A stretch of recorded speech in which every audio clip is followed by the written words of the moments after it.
Alright, it's 9 o'clock, let's start the meeting. Ms. Bodie, is there any corrections or additions to the agenda?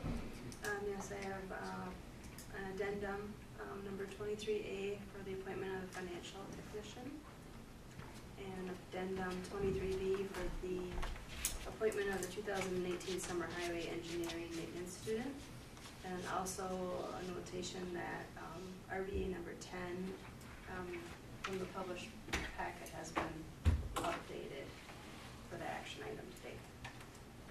Okay, are there any reports from the commissioners? Mr. Chair, I have a MRCI local steering committee meeting, March 27th. I attended South Country Health Alliance meeting. I attended March 29th. And a corporate MRCI meeting I attended on April 2nd. Okay. I just have a salary committee meeting. Okay. I've got a South Country Health, we'll do with Commissioner Borkert and Heartland Express, the Transit Advisory Committee on the 28th. Okay, I've got, let's see, health insurance, salary task force, and this Sioux Trails Executive Board meeting. Rural energy. Okay. All right, that'll be our agenda for today. Okay, we got the minutes of March 27th. I'll move them. Second. A motion second, those in favor say aye. Aye. Opposed, motion passes. Gene, number 2. Okay, good morning. First order of business is, for me, is the approval of the claims. We have $200,512.80 that we're presenting for consideration.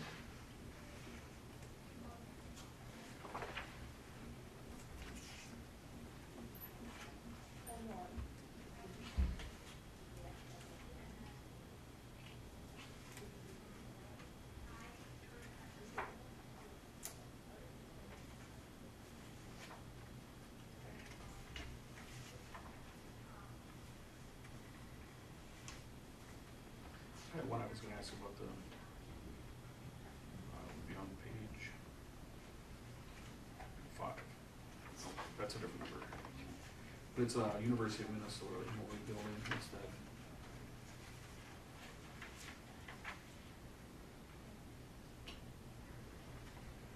Their entry software. Page 11 of the sheets. That's that software agrees.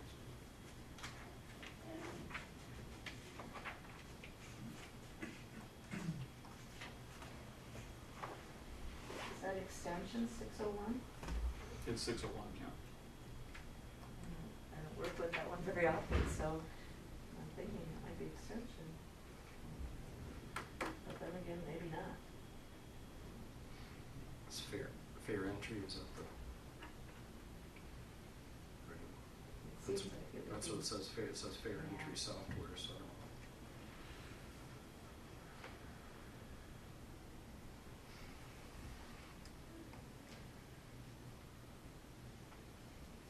If you want to see the bill, we certainly can present that stuff over, we can have it out for you. I'll come with that. Sure.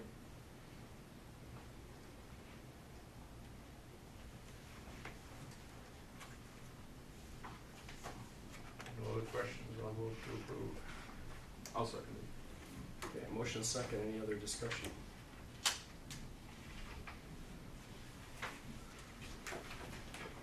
Seeing none, those in favor say aye. Aye. Opposed, motion passes. Okay, then we have lots of findings of fact that we would like to have approved today.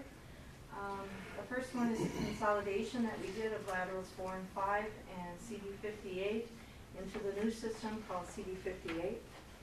We didn't have any negative testimony at the public hearing, and I would ask for approval of that.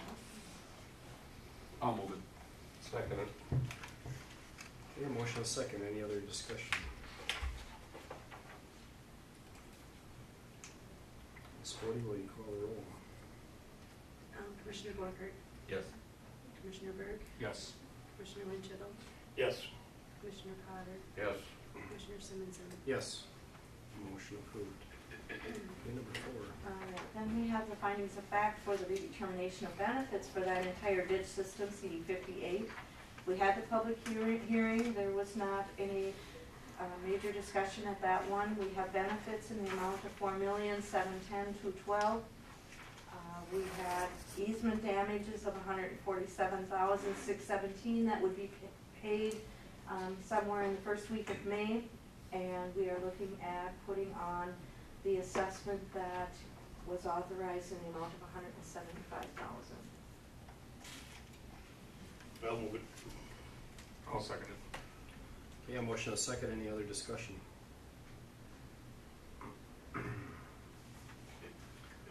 Seeing none, Ms. Bodie, will you call the roll? Commissioner Borkert, Yes. Commissioner Berg, Yes. Commissioner Winchell, Yes. Commissioner Potter, Yes. Commissioner Simonson. Yes. Motion passes. Okay, number 5. Okay, and we had CD number 3 also on March 20th. That one also was well received. We had benefits in the amount of $1,788,386 that were determined by the viewers. Easement checks in the amount of $69,796 would be issued at the end of the appeal period, somewhere in May. And we would be billing landowners an assessment of $75,000 to cover those. I'll move it. Second it. Okay, motion, a second. Any other discussion?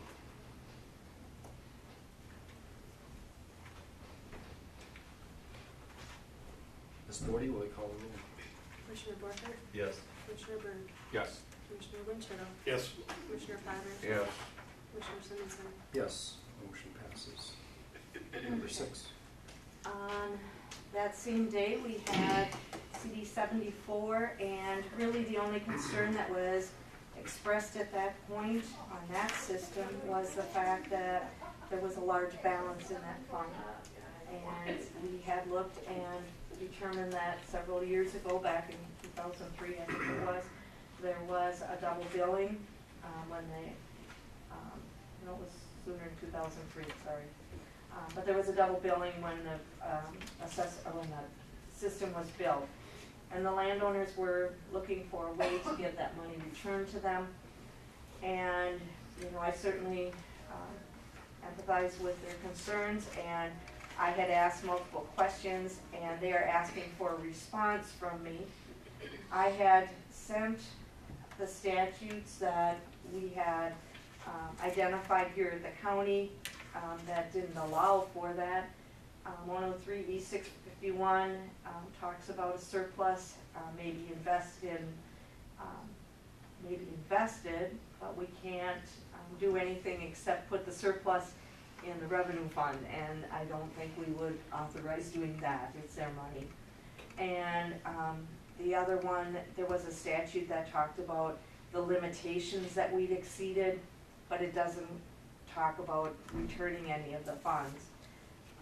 As a effort to find other solutions, I asked many of the NACO auditors, and no one has ever dealt with that situation.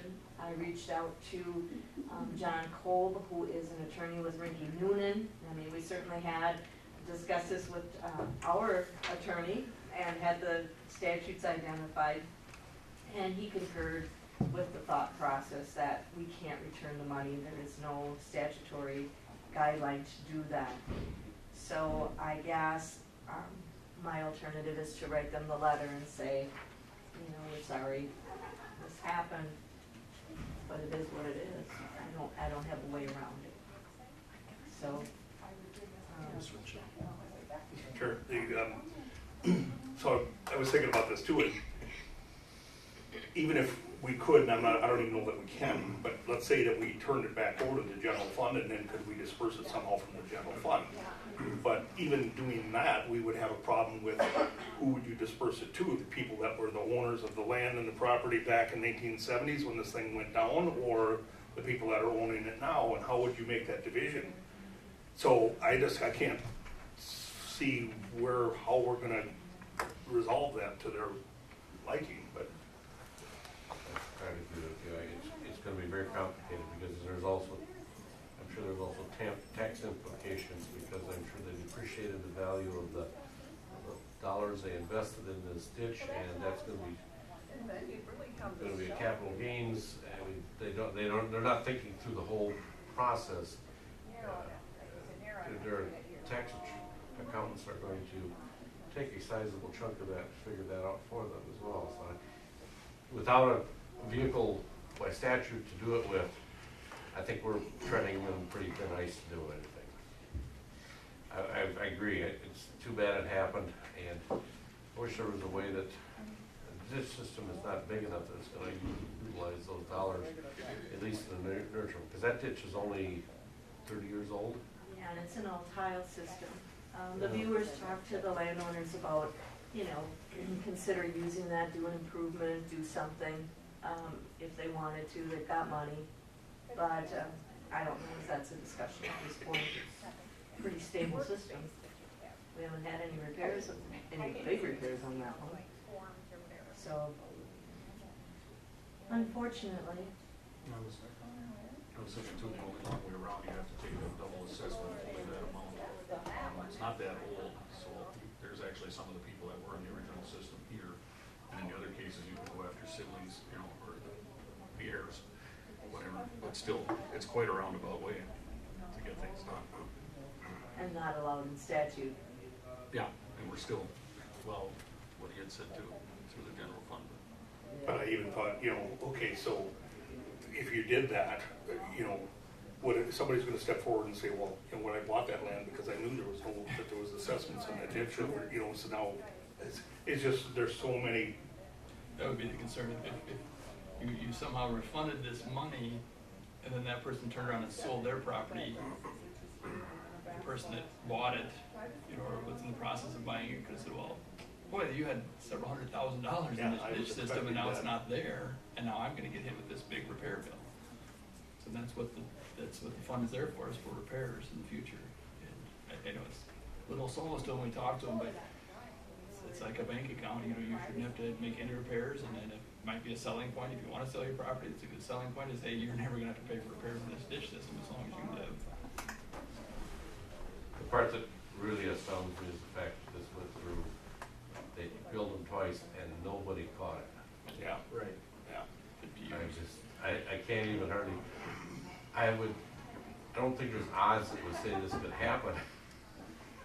The county made a mistake, but also the landowner should have, We're watching well. there should have been some questions raised too, so it's, I don't know. And I think they were, but needless to say, it just, for some reason, must have seemed like it was the right thing at the time. I just, when you're not there and you didn't live it, My understanding is they caught it afterwards. oh, yeah, I first found it. Yeah. I was always told it was, that the ditch was, estimated to cost more to construct, and so the, assessments were made, and then this balance built up. That's what I was always told on that one. But then, like I say, when, one of the landowners challenged us at the landowner meeting, it made me start digging, and that's where I found what appeared to be a double billing. They still have control of the money. And we have it, It's theirs. it is still, in essence, their money. It's just in a place that's not accessible to them very easily. And they could use it. There are possibilities of use some, they never know when there's gonna be a large, because even all tile systems have problems. I mean, tile, even at 30 years, you could, sizable amount of money to repair something if it started.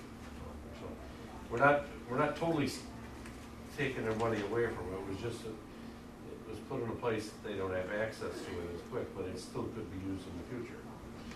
I mean, it's not a total, it's actually a better deal than the buffer strips are. Yeah. For sure. I'll move it. Second it. Okay, we have a motion, a second, any other discussion? Ms. Bodie, will you call the roll? Commissioner Borkert, Yes. Commissioner Berg, Yes. Commissioner Winchell, Yes,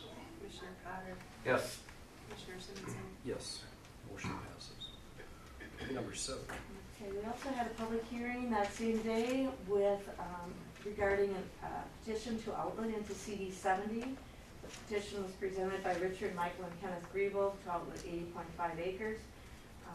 There was an outlet fee that was established in the amount of $4,025, which was $50 per acre. And future benefits were included in the redetermination of benefits. The viewers had it done both ways that day, depending on the outcome of the outlet petition. But these were the findings regarding the outlet. I'll move it. Second. Okay, we have a motion second. Any other discussion? Seeing none, Ms. Bodie, will you call a roll? Commissioner Boyd? Yes. Commissioner Berg? Yes. Commissioner Winchell? Yes. Commissioner Potter? Yes. Commissioner Simmons? Yes, motion passes. Okay, number 8. Okay, that was then the findings on CD 70. We had benefits, including the petition to acres that totaled $920,848. There are easements that would need to be paid in the amount of $53,287, and we had determined at that public hearing that we would put on an assessment of $59,000. Move it. Second. Okay, motion second. Any other discussion?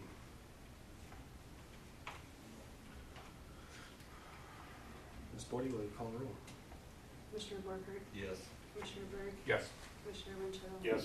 Commissioner Potter? Yes. Commissioner Simmons? Yes, motion passes. Number 9. Okay, that was the last of the hearings. CD 67, there was a concern expressed by landowner Kim Portner, and he wasn't happy with the benefits that were attributed to his parcel. The viewers were provided direction to make an amended report to reflect any necessary adjustments. They lowered his location rate to 10%, and so it took his assessment from $158 to $35. They ran it by the landowner, and he was satisfied with what they had done. So we ended up with total benefits on this system of $2,309,778 on 1,594.52 acres. We have an amended report, it's been filed, and we will get that recorded. The easements total $80,656, and we had decided on an assessment on that system of $96,000. I'll move it. I'll second it. We have a motion second. Any other discussion? Seeing none, Ms. Bodie, will you call the roll? Commissioner Borkert? Yes. Commissioner Berg? Yes. Commissioner Winchell? Yes. Commissioner Potter? Yes. Commissioner Simmons? Yes, motion passes. We have the teleconference from this morning. I'll just read the minutes that I put together. Teleconference meeting was held on April 3rd, 2018 at 8:18. Representing Brown County were Commissioner Simonson, Potter, and Winchell, Drainage Inspectors Lang and Stevens, Auditor Treasurer Prochnick, and Gail Bodie as Administrative Assistant. Representing Redwood County were Commissioners Walling and Grebner, Drainage Inspector Brent Lang, A.T. Price, Environmental Director Wold, and Administrator Knobloch. Commissioner Potter was elected chair to conduct this meeting upon a motion from Commissioner Winchell, seconded by Commissioner Simonson. Motion carried. Wayne Stevens, Drainage Inspector, presented 2 quotes for cleanout on JD 12, Brown and Redwood, located in Burnstown and North Star Townships. 28,278 feet of open ditches being proposed for cleanout. 2 bids were received from 27 contractors that were offered the opportunity to provide quotes. Motion by Commissioner Winchell to accept the low bid of $47,507.04 from Rickert Excavating. Second was made by Commissioner Simonson. Motion carried on a 4-to-1 vote. Project is scheduled for completion by June 1st. There was no other business, and the meeting was declared adjourned by Commissioner Potter at 8:25 a.m. So those were the minutes of that meeting, and I would assume you'd have to approve it.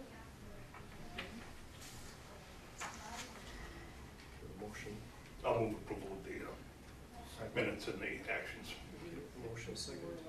Excuse me, who did the second? Yes, Commissioner Barber. Okay, any other discussion? Those in favor say aye. Aye. Opposed? Motion passes. Okay, and then as kind of part of the addendum on that, statute 103E655, documents procedures for payment of claims from a drainage system when a deficit exists.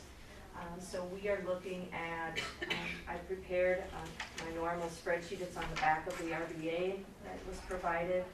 That shows the average expenditures that we have on the system, using our $2,000 cushion and putting on that assessment for 2 years along with the repair, so that we'd have adequate funds and wouldn't have to bill the landowner. And so we would look at establishing an assessment on JD 12, Brown and Redwood in the amount of $51,000.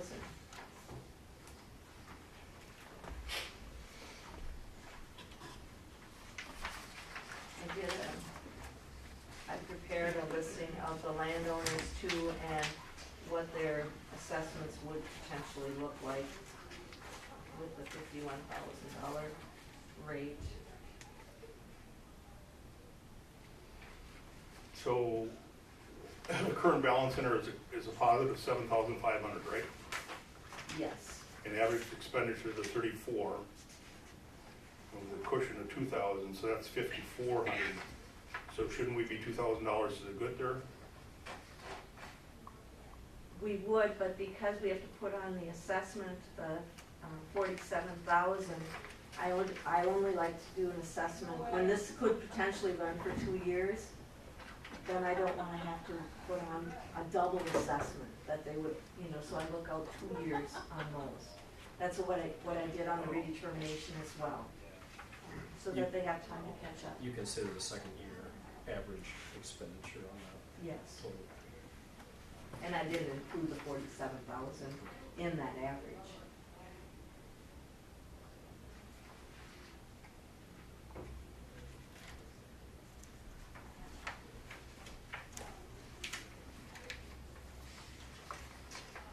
When we talked about, with Redwood Brown meeting in Redwood that day, we talked, is this one of the ditches we were talking about too early?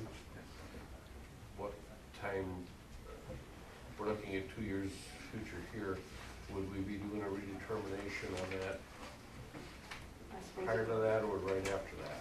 I would suppose we would be scheduling in 2019 if everything went well. I'm just wondering if we should be taking cost of redetermination into account if we want to try to, if we're not putting a third assessment on there or another assessment again real close, or is not a, Well, the problem we have with that and the question, or the comments I hear from landowners is that after the redetermination, there's different landowners and it's Okay. divided differently. okay. This assessment really is affecting the people that are currently on that system. Granted, other people may be benefiting, but they know what's happening. So, Yeah, and we're looking at a lot of dollars to estimate in there too, so I guess Yeah. I forgot that you're gonna go into a lot of, got a lot of open ditch there, so there's gonna be a lot of buffer. Okay, question I wanted to talk through here. so. sure. Yes, so what you're asking for here is to, Consider an assessment of 51,000 yeah, to cover the cost of the repair and then their 2 years of average expenditures. I'll move it. Second. Okay, motion second. Any other discussion?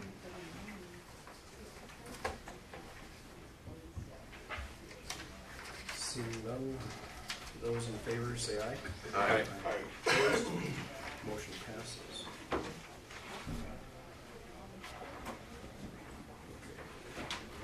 Number 11. CD 67 approved. We also had a number of people ask to have 67 cleaned out. We sent that out to the same number of contractors contractors, we received 3 quotes on this one. We did have a local contractor that was lower, Walters at $1 per, $700 for each tile out repair. Is there a number, some kind of standard or normal that you think of when you figure out how many tile outlets are gonna be fixing, just a guesstimate on it, or put a dollar figure on it, I mean, something a mile or? Tile outlets are gonna be extra. We weren't That's not able- in, that's not in It's that not full in bill. total. We weren't able to run the ditch to see how many were falling off or broken or rusted out. Usually, you don't see them all anyway.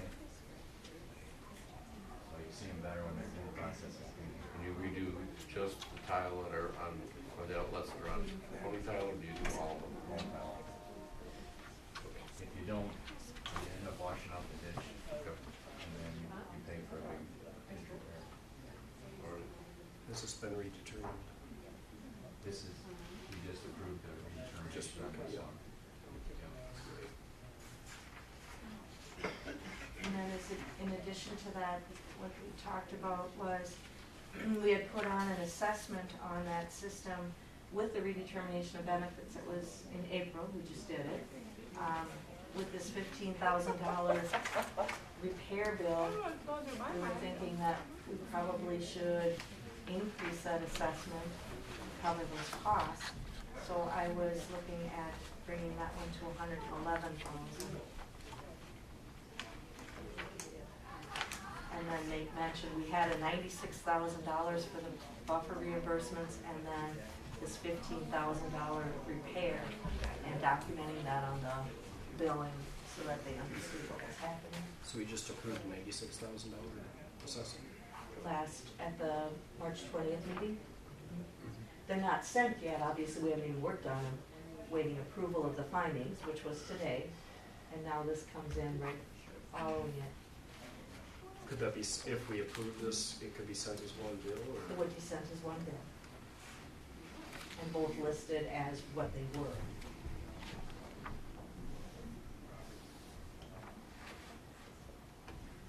I think that's a logical way to do it.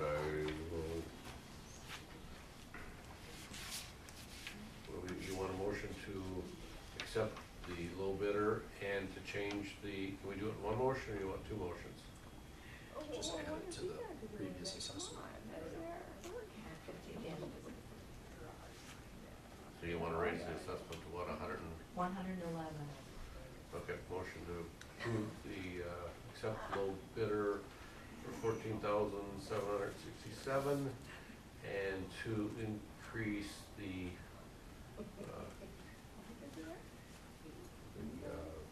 Assessment. ben, what, The assessment. assessment to 111. I'll second it with the inclusion, if we can, to note that the tile outlet, $700 addition. Yes. Okay, we have a motion, and a second. Any other discussion?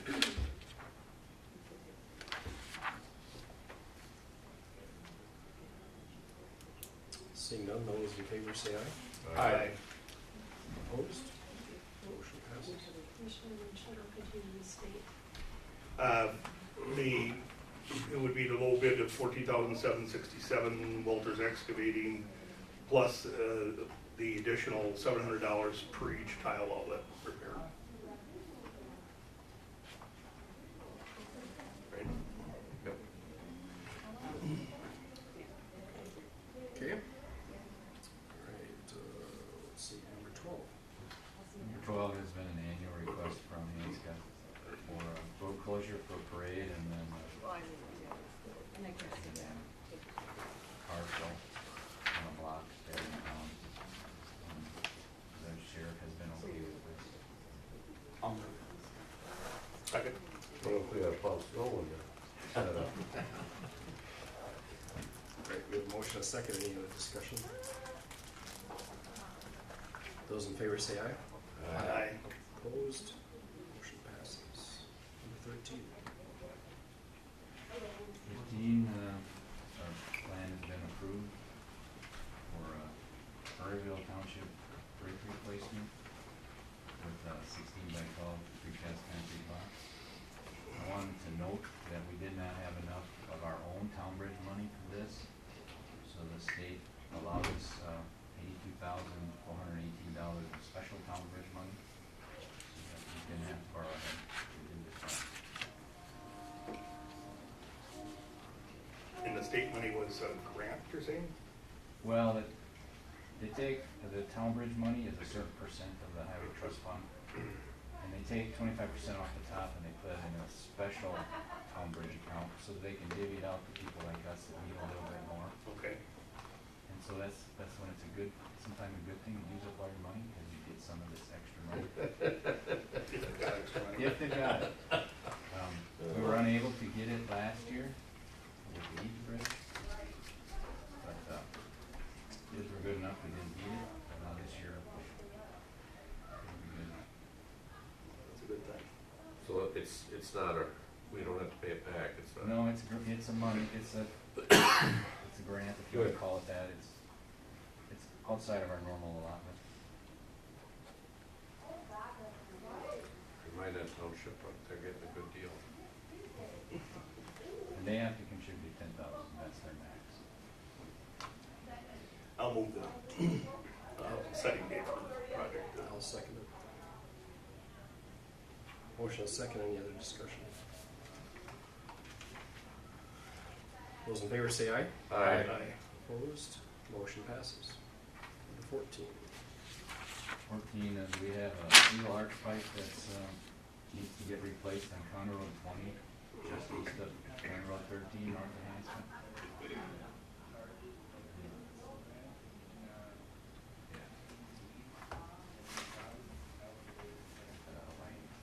Anyway, we're asking to set the letting date for May 9th there too, and that'll be regular state aid funds.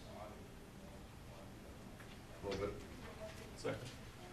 Motion is second, any other discussion?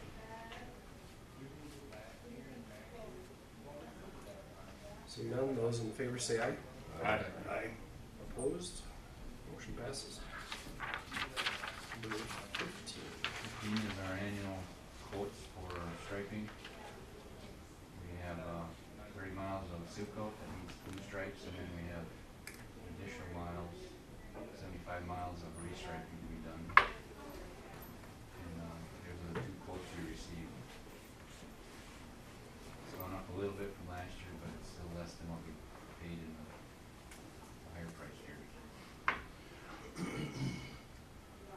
Move it. Second it. Motion is second, any other discussion? Are these, companies we've used before? Yeah, Okay. they seem to be trading off every other year.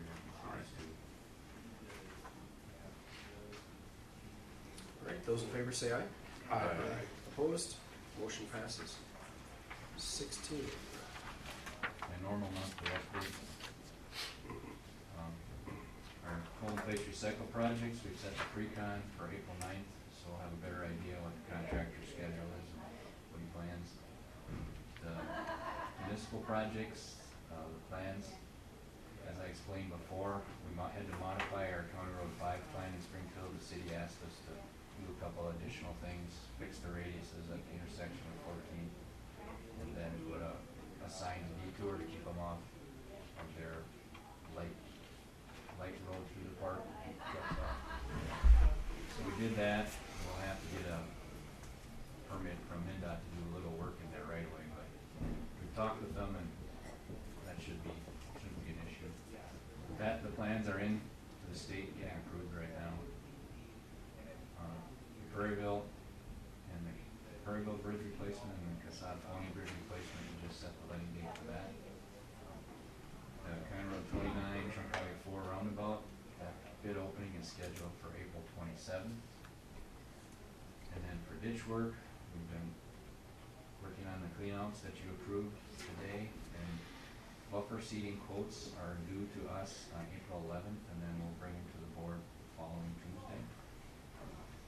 And we're starting to get a few repair requests.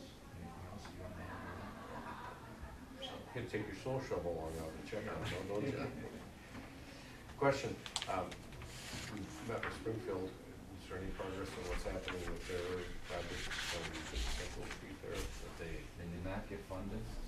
Neither Springfield or Sleepy Eye got funded with this round.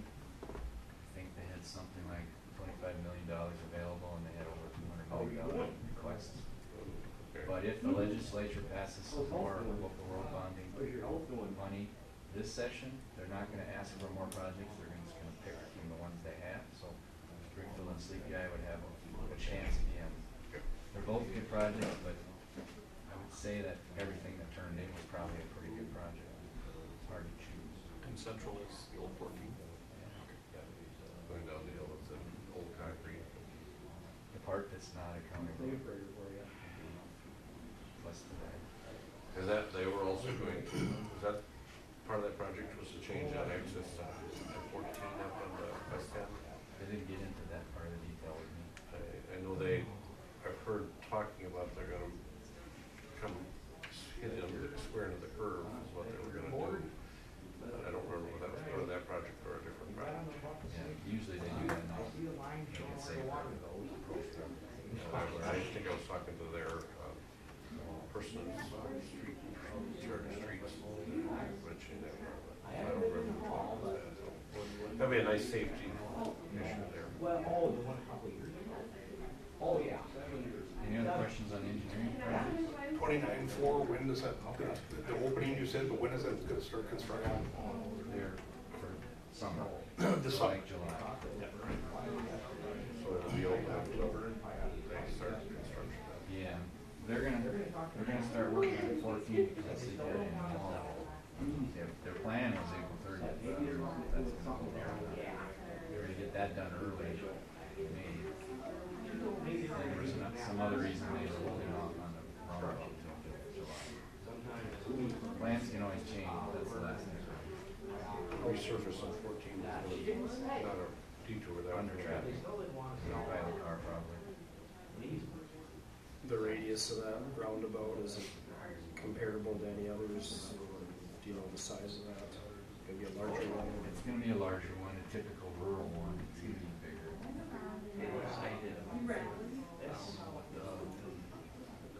Truck coating is what it was, a standard lowboy semi-trailer to design the radius on that. So it'll be a larger one. Not just a semi, a little boy. Okay, so it's All you put in a longer one.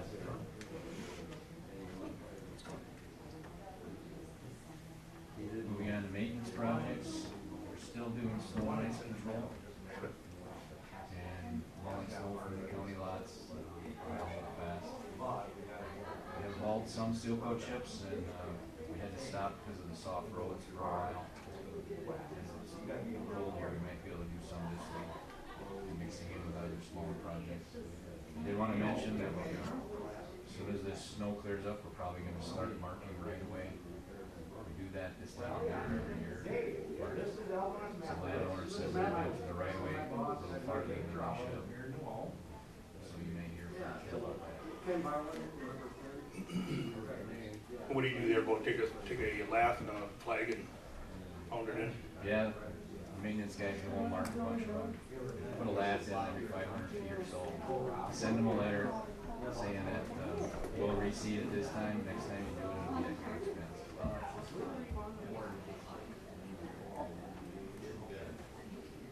When I came across, I was cleaning some things out, I came across one that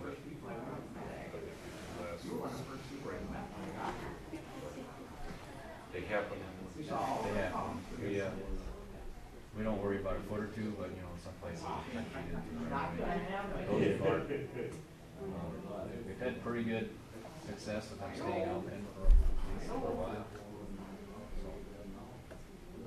I've had nobody, after you sent a letter to them, and I've got a copy of it, I've never had anybody call me and bring my phone up on there, so I must be handling it the right way. I guess that's all I have today.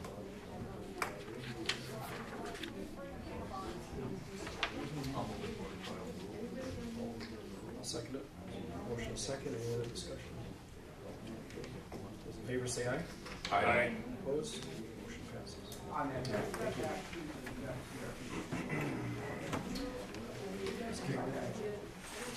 Karen out there, Yep, I saw her. bring her in.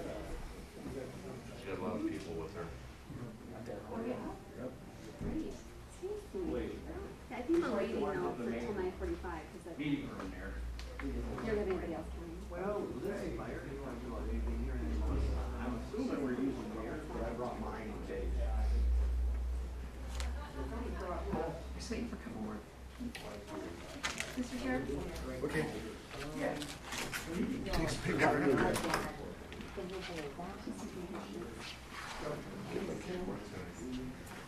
We do some reports. Okay, Mr. Chair, for MRCI, attended an MRCI local steering committee meeting on March 27th at 2:30 at MRCI Nome here. And just a couple highlights. One thing that we're working on is it's called a Community Ambassador Committee, where we're trying to further reach out to community partners. We have a lot of great partners that are very supportive of MRCI. And as I've reported in the past, there's a much stronger tendency now for our employees to be working out in the community versus in the building for programs. So it's really advantageous that we have this project in place, or have this support in place. So we're going to be having on May 8th, we're going to at 7:30 a.m. we're going to have a brief, just donuts and some type of light breakfast at the community center. And we're going to be sending out invites for some of our community partners, hoping to maybe expand that a little bit. If I was just going to summarize it, it's very closely connected to, it's called mentoring buddies, where when we have these employees working out in the community, there's times just because maybe it starts raining and they're waiting for the bus or something like that, and they just need a pal, or they need a buddy that's kind of looking out for them. So essentially, you'd be assigned someone that's your buddy, that's the relationship you have, so that when you're thinking about it's Joe just, I know it's raining right now and I think he's waiting on the bus. You kind of know that one employee's schedule a little bit, and you just looking out for him or her. So that's essentially the background on it. I'm kind of excited to report that New Ulm is, out of all the MRCI plans, we're the one leading this venture. So this is something that we're going to be we're going to be launching this project. So I'm kind of excited about that. And that really concludes my report, unless there's questions.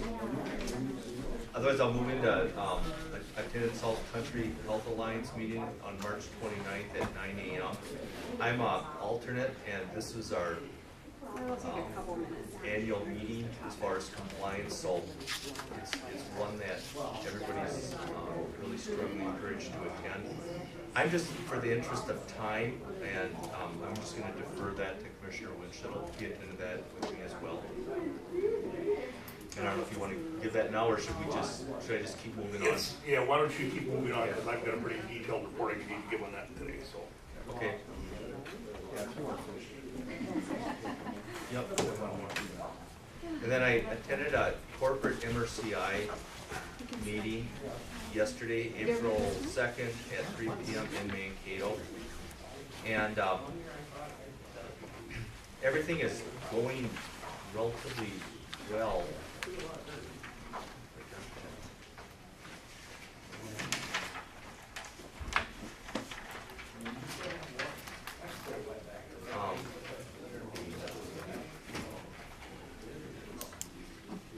But we're the finances are doing very well. The only thing that's kind of in the red right now is what they refer to as their candy operation. They initially launched that for ways of increasing employment, and it consistently loses money. So that's one area that they're trying to kind of cut off that bleed. But other than that, the finances are really, turned out really well. We're looking at, as far as legislative, just for some additional highlights, and just for the interest of time, I'm just gonna cover that real quick, but for every 89 cents dollar that's contributed to MRCI, or for every dollar spent, 89 cents is spent directly on the clients. And that's well above, the general average is right around 60 to 70 cents, so we're well above that. So we're certainly proud of that. Far as annual program impact, 32% disability employment services, 25% the budget is disadvantaged employment services, 42% is for what they refer to as family services, and then 1% is for day services. And as I mentioned earlier, day services refers to more like in-plant, and there's kind of a shift of focus from the federal government for us to get away from that and have more employment within the community. And then as far as miles traveled for the clients to get to work, 645,696. So we have our own transportation, and it's, obviously it's important and it's used. And then we have 500 employment partners. That's corporate wide. And as far as the annual economic impact for everybody served from MRCI is 82,055,305. So it's a fairly large company, and it certainly, I think, has some benefits for clients served and as a community at large. That, in the interest of time, that would conclude my report unless there's questions. Thank you. Thank you. All right. Good morning, Karen. Good morning. Today, I'd like to take the opportunity to be able to present our first annual Public Health Partnership Award. We have our awardee present with us. Just to remind everybody that this is our first annual award, and we seek nominations from other partners and from our staff and from the advisory committee. And then the nominations were reviewed by a three-person committee and then myself as well. And they look at leadership, public health contributions, collaboration, advocacy, and a role model, and determine an award winner. We had a nomination equally as good. It's very difficult to decide, and there are a lot of organizations in our county that support public health work, and we couldn't really do our work without it. So we're very happy to have this and be able to give these awards. So, Mr. Chair, if it's okay, I'd like to have the awardees stand up and have Melissa, who is the nominator, just give a few words about the organization. Go ahead. Okay. This is Scott Horson. He is on the committee, and he's also the, I'm not sure his exact title, but he's the administrator at Springfield. Yep. Thank you. Mayo Springfield, and Paul Tower, and he's on the committee as well. Well, this was an easy nomination. When the opportunity came about, I immediately thought of the Springfield Wellness Committee. I've been lucky to be a member of the committee for at least over 5 years, and the committee has been going strong well over 10 years.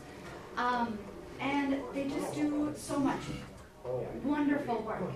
And I also work with the grant program called SHIP, the Statewide Health Improvement Partnership Program. And if I bring up something along those lines, this committee is just one that just takes it on and just does it. The community of Springfield just does a wonderful job of promoting health. They think of everybody in their community. They're totally right up public health's alley of prevention, promotion, protection of public health. And so we thank you for everything you do and for promoting health. Thank you for the award. Congratulations, Scott. Thank you for your leadership. It's actually my favorite meeting of the month. So it takes about 30 minutes or 45 minutes, but it's very invigorating for me. I like to make sure that our community and our organization is helping support that. And we just have a lot of great involvement of our committee members, such as Paul and Melissa. process. And we're always coming up with new ideas, we're looking at the newspaper, what are other communities doing, and can we replicate that, and doing some unique things that are maybe just, to Springfield alone. I mean, maybe we've never seen that happen before, but it's a group that's willing to take some chances, and it just shows what people can do when they come together and make things happen. Yes.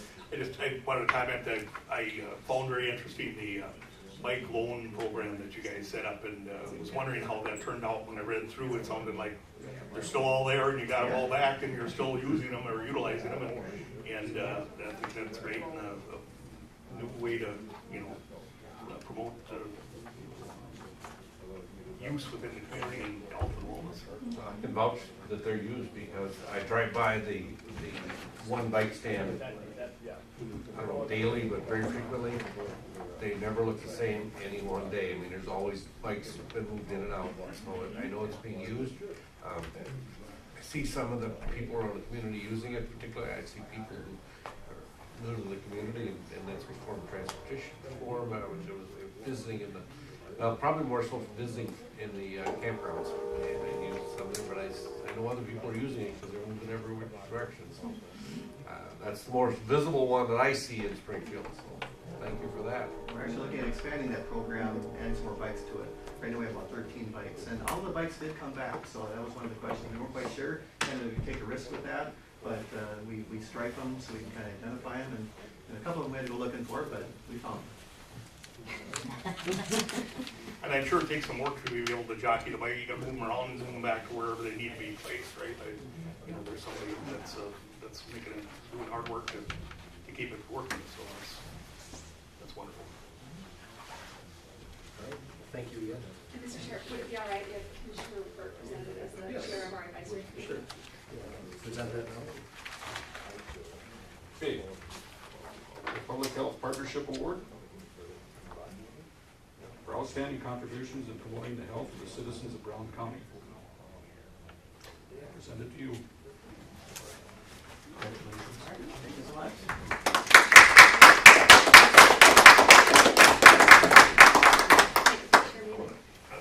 Slip out of the way here.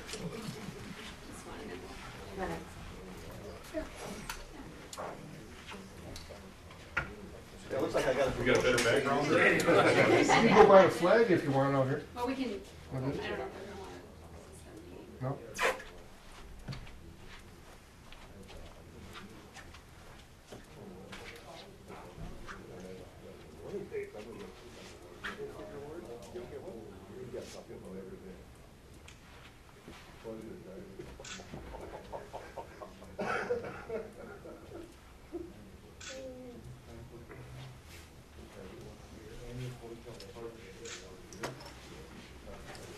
All right, thank you.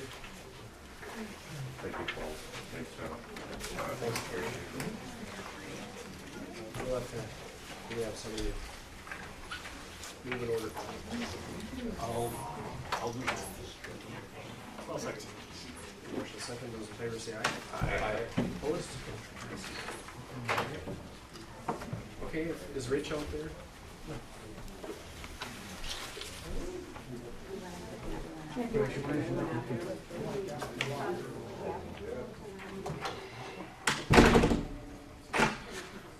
We up? You are. You sit up in the Jesse front and center. All right, thank you. A little long. You go there, Mike. Go practice. Morning. Morning. Very fresh in my memory. Never ends. I'm running out of products. More salt. Oh, yeah. Scoop shell? Scoop. All right, we're good. All right, let's see. Okay. Chair, we're here for, the safety cell. You have a chance to review it? The padding, what does that consist of exactly? I do have a sample. I should have brought it along. You want me to run get it quick? No, that's fine. But, you know, it's certainly available for you guys to view, and I also they sent a streaming binder too on how it all gets installed and everything, so I'll put that in Chuck's office. I think it's plywood, like foam, not foam, styrofoam, and that's a sound jet, and then the padding goes on top of that. So it's probably this thick. We did go view a couple of facilities that did have them. Anoka County used this specific company. Wasika County had a different company.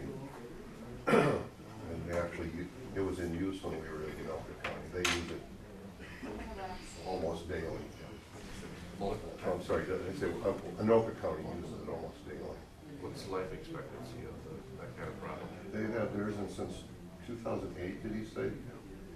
And it shows, I mean, it's somewhat, a little bit, I don't use the word dirty, but, you know, used. But this company also sends repair kits along.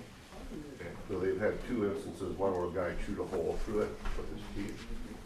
And then they repaired that, and they showed us the repair. You really can't, you have to look for it. He didn't show it to us. I don't think I would have picked it up. And then by the food court, I think he chewed a hole through, got his teeth up there. Chewed a hole through it, and we repaired that. That one you can see a little bit more. But this company from Florida sent repair kits along. The other company does not. Did not. And so I guess what I'd say is it stands up really well.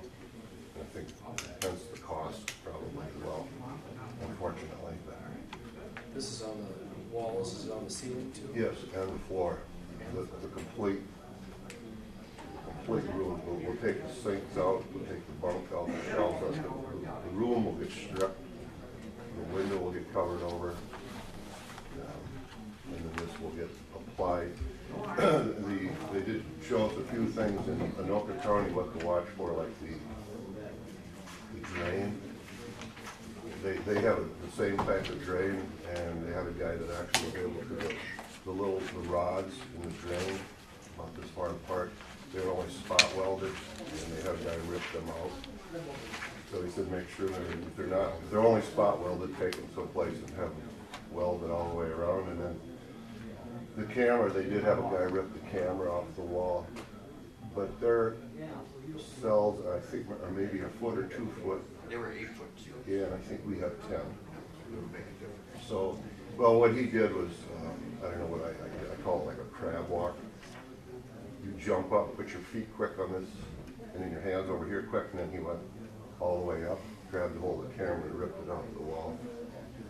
And then he also told us to, they only have one camera like that in the corner, and he said that that's fine, but he said if they were to do it again, they would put a camera on each end, which I thought was right from the get-go. I think the vendor thought we could put one fisheye camera in the middle, but he said the problem with those is if you stand right underneath it and then you bend over, you can't see what you're doing. So, hence this. We're gonna do it right. It's high enough that they won't be able to reach it. No, our ceilings are quite a bit higher. And you know, you never say never, but I think, well, we obviously can't raise the ceiling. And again, it's unfortunate that we have to do this, but we could use it next week already. It's certainly an improvement over where you're at now. Yes, and you know, it's really a safety thing, not only for the inmate, but for staff. As you well know, we had someone that was assaulted, was out of work for a while. That individual's coming back next week. And we're trying to make some preparations now, but there's not much we can do about it. Lord contacted Mike already. So They want to come and look at them. They don't have any. No, they just have holding cells. And I think most, you know, that jail isn't that old, but it's just a few years ago, you know, that some of this stuff seems to be coming to a head. I think they have 8 holding cells over there, but so they want to see how, they want to look at this when it's done. They probably do the same thing. Was there 1 or 2? There'll be 2.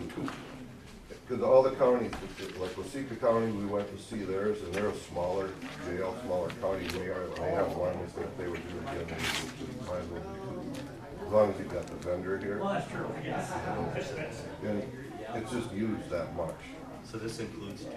It Yes. does, it's just 2 cells, it'd be on the 3rd floor of the jail. So you're taking the sinks and the toilets and things out, so Yes. what do you, how do you use the salt? There's a detox, it's called a detox drain. and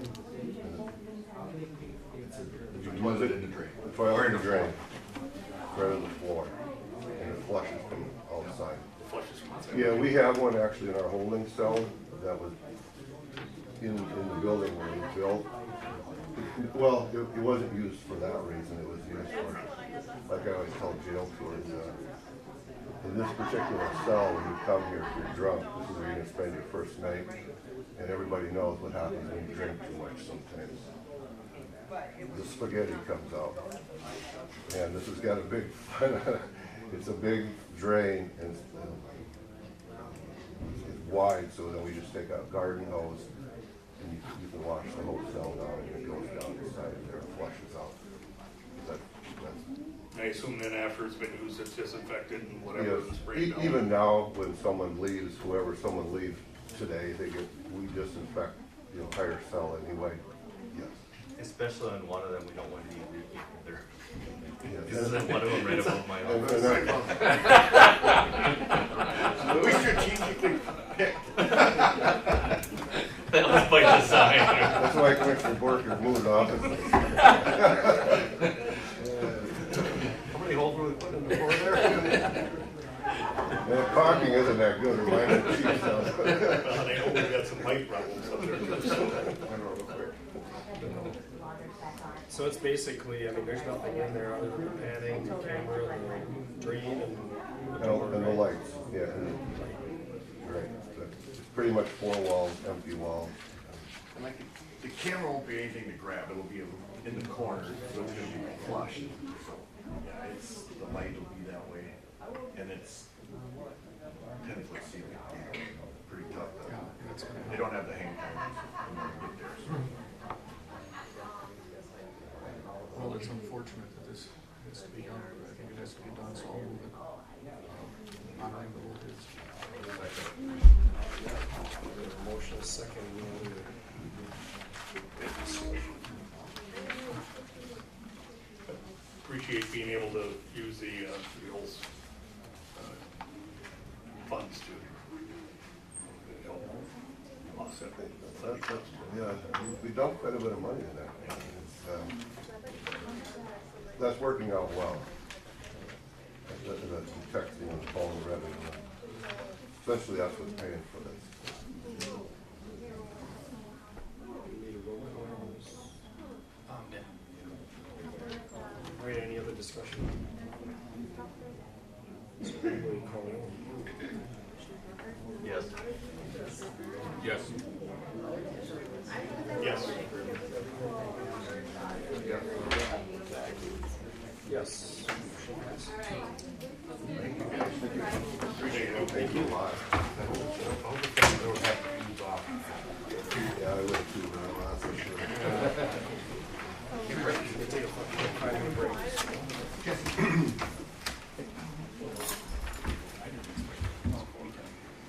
All right, we'll call the meeting back to order. All right, so we have our staff here, if you can introduce yourselves, welcome. My name is Jeff Zajac. I'm the area wildlife manager based in Redwood Falls, and I cover Redwood, Renville, and Brown counties. So the Wood Lake Wildlife Management area is in my work area. And this is Dave Traba. He is the regional wildlife manager based here in New Ulm. Yes, good morning, Commissioners. Jeff mentioned I've been here since 2015, and in the previous 25 years I was up at the Lac Pro Wildlife Management area. And you know, when Ken Barlin retired, if you know that name, then I came in acting in 2015 and official in 2016. So live over in Springfield, commute to New Ulm every day. And then the other DNR staff person, Corey Netlin, who was actually Jeff's supervisor, he's up in Candy-Lehigh County, and we just told him with the weather forecast today to stay up in Candy-Lehigh County. Otherwise, he would be here today. And a few months ago, Rob Collette and Jim Seal met with the board to talk about water issues, and I believe understood board members asked for the DNR to come and talk about Wood Lake. So that's why we're here today. So we put together a PowerPoint to kind of go over a real brief history on Wood Lake. Then go over a little bit of the 2014 management plan for Wood Lake. Talk about some of the past issues, our current management, and then maybe where we're at moving forward in the future. So Jeff's gonna start off with most of that presentation. All right. Yeah, just giving you a status update from when the management plan was dated in 2014.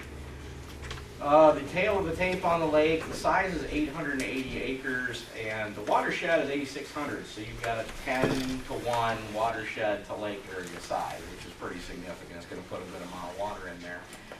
It is a registered public water basin. You can see the number there on the screen. The managed pool elevation, 1057.65. The maximum drawdown that we're able to get, 1056.15, is only 1.5 feet.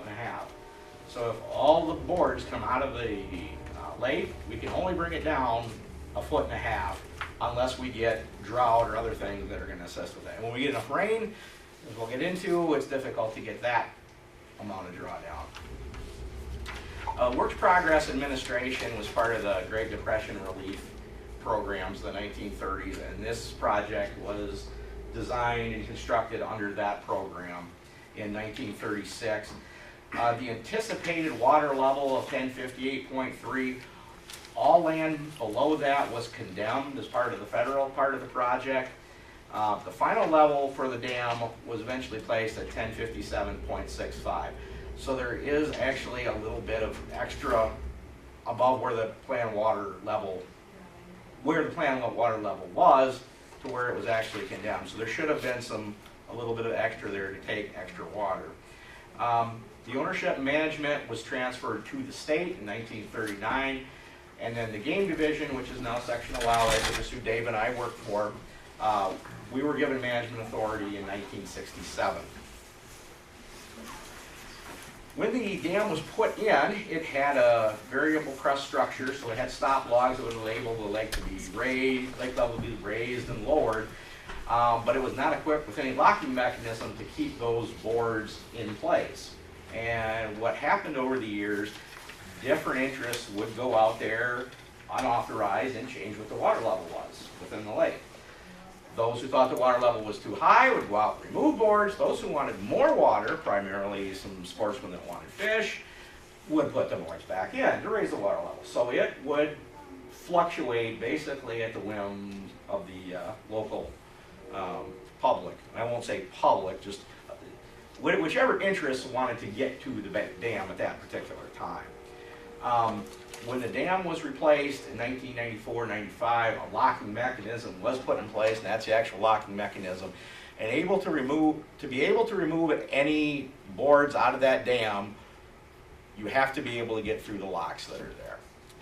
And that effectively ended the fluctuations in the water levels, the unauthorized fluctuations in the water levels. Another issue with the project that was moved forward, the land was condemned at that watermark, but I have no evidence that it was ever surveyed to that when the project was originally put in. So boundaries were undefined up until 1977 when we actually had it surveyed. So for a long time you had folks that were farming land that had been condemned. There were some other places that hadn't been condemned where they weren't farming. And when the boundaries were finally posted and enforced, there was quite a bit of controversy with some of the landowners and the state over where those boundaries actually should be. And again, that dates back to the original project, not laying those out specifically. There have been some acquisitions and land trades that have happened in the interim, and that is what's resulted in the boundary that we have today. 95-96, the original dam was replaced with this new structure. The boards were set at the same water level as the original structure. We did not raise the water level, we did not lower the water level with this new structure. It was designed to be at the same height as the original. I know that's been an issue with some folks. Well, we raised the water level too high. It has been surveyed, it is at the same level that it was originally at. And again, a locking mechanism was put in place to prevent tampering with the water levels. Another thing that's happened in the interim, between this project being constructed in the 1930s and today, we've had a lot of changes within the watershed. The little blue dots that you see up on the aerial photo on the top, those are wetlands that have been drained in the different watersheds.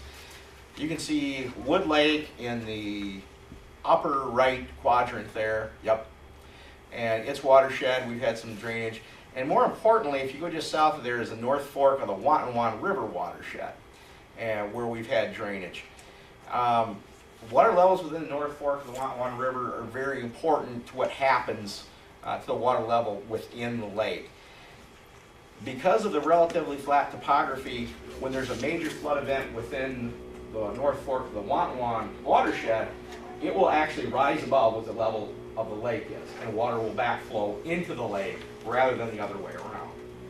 When those major flood events happen, the river is controlling the water level within the lake rather than the outlet structure. And that can lead to water. Usually when that happens, that's when we're going to see the major water flood events within the Wood Lake watershed, which landowners around it are concerned with. So we will back up into there.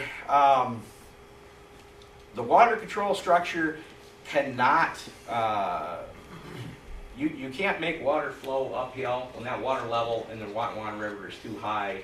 We're stuck with what we've got. And no management on our part is going to change what the water level is when the Watonwan is flowing back into it.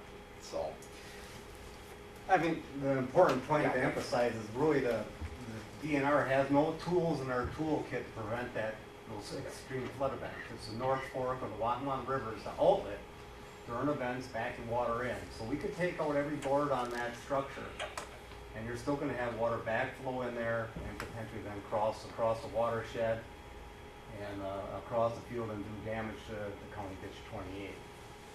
So that's been a source of consternation for many, many years, saying if we just lower, do something, lower water levels in Wood Lake, and that would have any minimal impact. It will not stop the damage that has been occurring. And the analogy I would give is very similar. I was up at Lac Pearl for 25 years. Lac Pearl flood control project on Lac Pearl Lake, and the Corps of Engineers would draw that lake down 12 feet to get ready for spring runoff. And within 2 days, you would have a major flood event. That storage that was in that lake would be overwhelmed by the watershed. And this is very similar here to Wood Lake. Smaller watershed, smaller system, but there's too much water coming in and overwhelms the system. So, I mean, I wish we could come here and say, oh, we have a simple answer or a simple solution, but unfortunately, these are complicated, complex situations. So. And the graph on the bottom is showing just what precipitation average has been over the last couple decades. And if you go back to the, what would that be? 80s, 1970s, 79. The 80s relatively dry, and we've had an increasing amount of water rain events over that period of time. And you look at it lower here in 2010 to 16, well, the decade's not over yet either. Depending what rain events we get, that could jump that average up also over the next few years. And it's tended to be, not only we're getting more rain on average, we're getting larger rain events. So you're getting a lot of that rain coming at one time rather than being spaced out. So that's when you get these large flood events, which again are causing problems within the watershed, especially the North Fork of the Watonwan River. And this leads to water crossing from one watershed to another. When you get very high water within Wood Lake, you will have the water flow into County Ditch 28, you will have it flow into Mulligan Slough, you will have it flow to areas north of there. The topography is relatively flat, and the crossovers for these watersheds are very close together in some of these places, which I'll show in a couple of minutes. And these boundary crossings are not uncommon. I was talking to one of the landowners today, and apparently there's some water that's flowing right now from the Wood Lake system to the Mulligan Slough system, north to the County Ditch system. In the past, these watershed crossings, we've had some severe field erosion, especially up on the northwest end of the lake.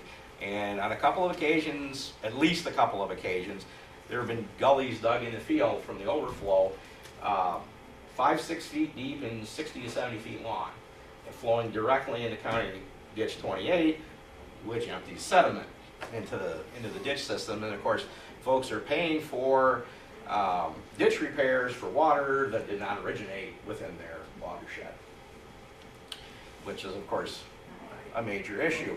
One thing that probably contributed to that, was not the only factor, there was an undersized culvert in one of these locations that, because the water was not able to get out fast enough, you get swirling and then it starts to back cut, which led to these gullies. We haven't had any of those issues since that culvert was replaced, but we also haven't had one of these major rain events where we're getting 5-6 inches of rain within 48 hours. So I think that problem is going to be lessened in the future, but the next major event is going to be able to tell how that runs. Could you Yes, tell sir. me where the culvert was located and when it was replaced? Yep, I will skip. Let me see if I'll skip ahead here. Okay. This is, if you look up in the, yes, right in that corner right there, culvert was replaced. It goes across the township road into County Ditch 28, and at that point is where the gullies would start, and they would eat their way back. It wasn't replaced, it was just cleaned out. I thought they put a brand new one in, because the old one was rusted. Yeah. Under that intersection. That was, It it was concrete under both roads. Okay. We sucked it out with vacuum on 8. Gotcha. We relayed and tied it under the township road. Okay. But there was a metal part. Yep. In the field that was rusted and was sucking dirt. Okay. That part's gone? And that got replaced with concrete. Okay. Same size. Yep. Oh, so it was not a larger one? Okay. It wasn't larger size. Okay, so just the silt was causing the problem? And then we put Yeah. a manhole type structure with a bigger drain. Be able to clean it? To be able to take more surface. Gotcha. Yep. Under County Road 8, that had to be, that clean out, that time was $15,000 just to clean the mud out of that, the width of County Road 8. And then I think the township, one they dug out and cleaned them out rather than. Okay. What year was that? Was that replacement made? 2013, 6, I 7 think. years ago? 2013. Yeah, I think. yeah, it's been a number of years, but again, we haven't had a major rain event since then. I mean, if the silt was what was restricting the outlet, then yeah, that just replacing and getting rid of the silt should help with that. So, but that's the location we were talking. No problem. We'll back up here. When this project was designed in the 1930s, they figured that there were going to be areas that were going to backflood into fields, and to keep those landowners' fields from holding water, a system of berms was designed. Now, one of the issues is when you look at different sets of plans, they show different numbers of berms.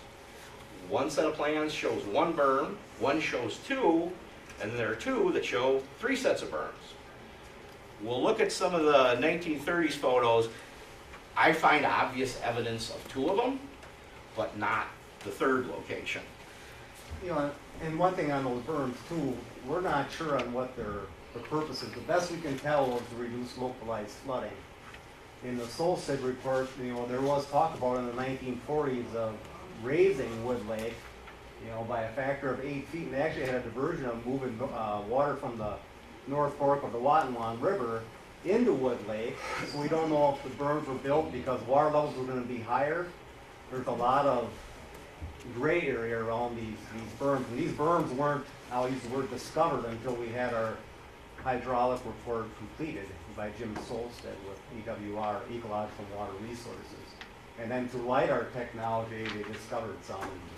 Jeff took me out there one day, and we walked, I couldn't even tell I was going across the berm. I mean, And one of the issues causing that was, from the looks of the photos, they used on-site material, which was coming out of wetlands.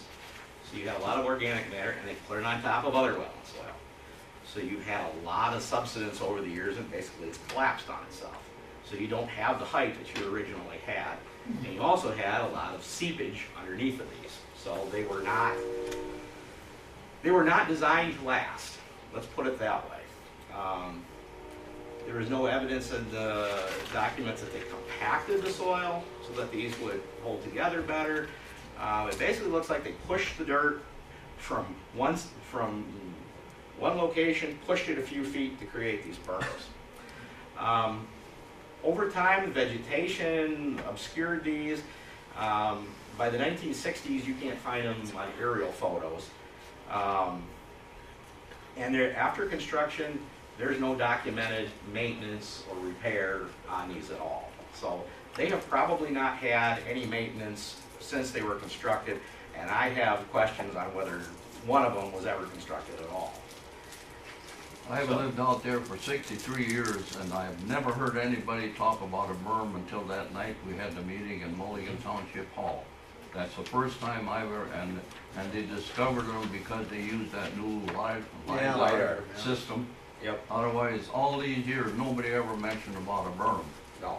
But I got the 5 places where they overflow, and that guy that gave that speech that night, every place that I had marked on this map here, that's exactly where them berms were. And this is the one farthest south and east. Can I have the pointer, Dave? Yeah. Let me see. This whole thing to work. All right. If you look between these two locations here, this is Wood Lake, and water will flow between these. There's a ditch that comes here, moves over. Mulligan Slough is up in this area right here. When you get very high water levels, water will seep through here, and then instead of going southeast, which is where Mulligan Slough should empty, you will get water moving north and west. And again, the flat topography of the area plays into that. When you look at the older photos, you'll see before this berm was put in, this was one wetland with a ditch connecting them.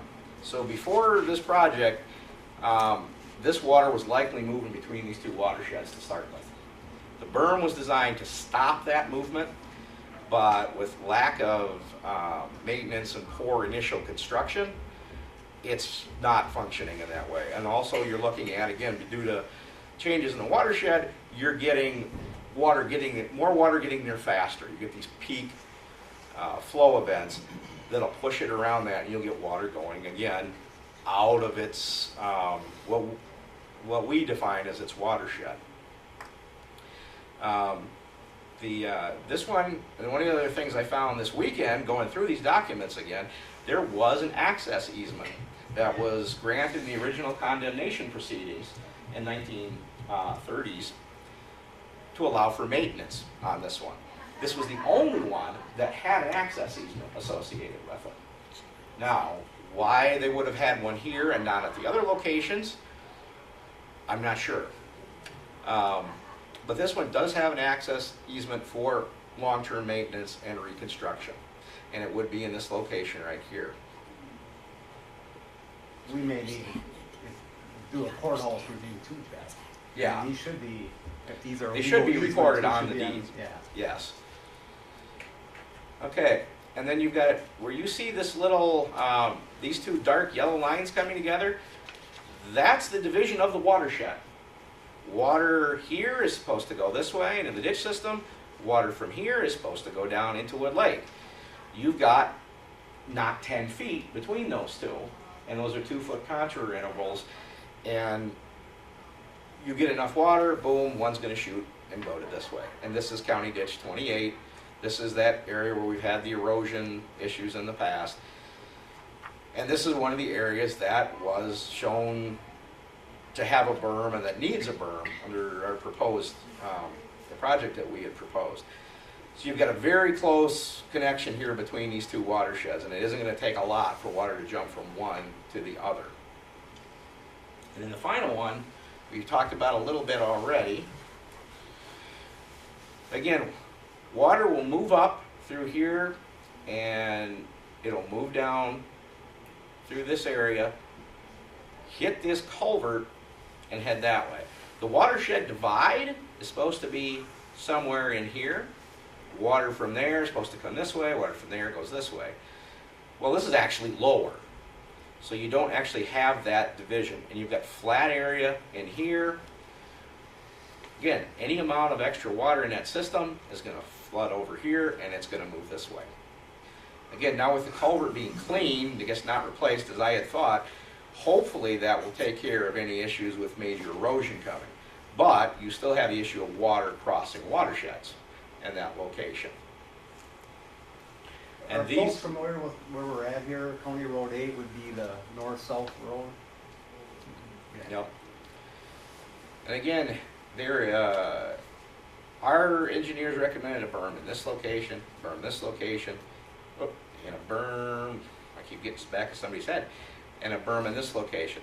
And you can just barely see the signatures of an old berm here, these little higher areas that have remained, that did not sink in as the rest of the berm did.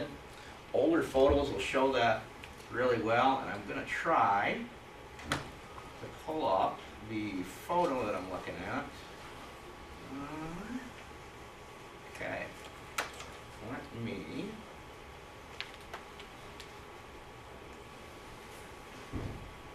This is that same corner in 1939. At that time, County Ditch 28 did not exist. You had a slough sitting in this corner. This wetland is still found there.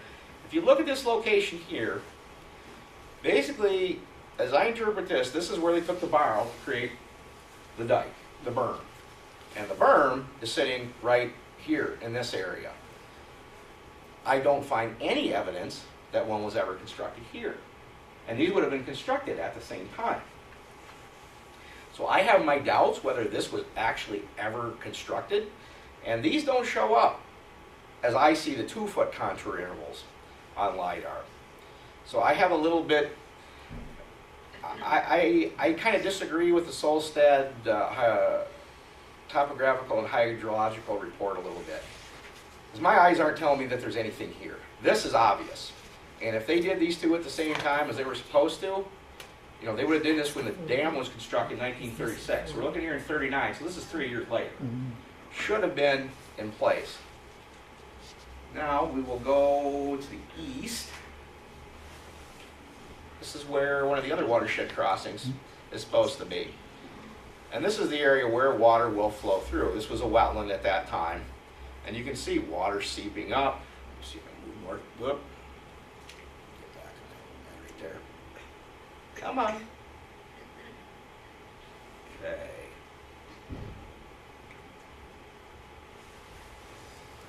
Find where I'm at.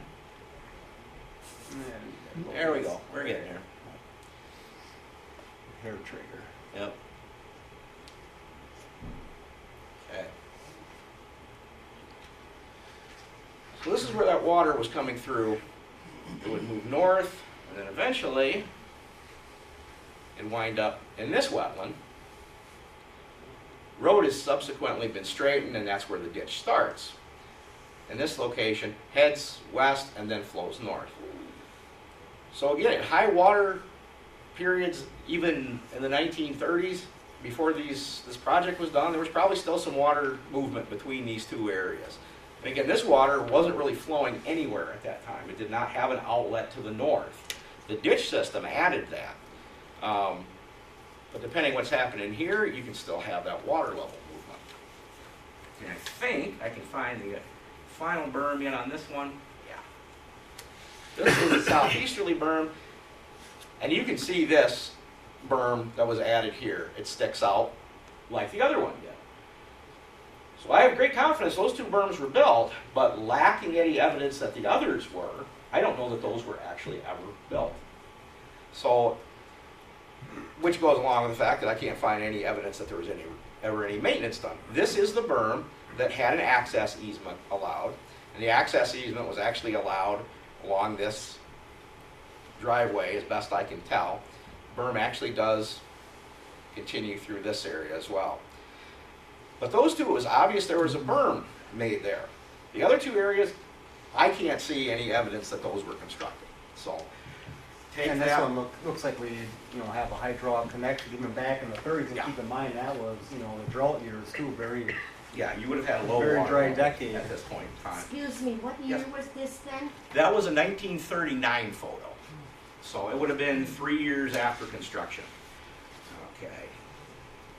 Go back to the, move actually back up. Again, This is where we saw that kind of ditch-like structure, the berm, the other side of it. Did not notice anything in this area. You've got a little bit pockets of higher ground. Could that be construed as part of a berm? Perhaps, but I didn't see that in the original photos that showed during the area during construction. Back up, we'll look at this one. Again, water's flowing up through there. This was a wetland at one time. This was a slough up here at one time. Ditch came through and straightened that watershed. Again, you can see if it crosses this point, water's going to flow through there.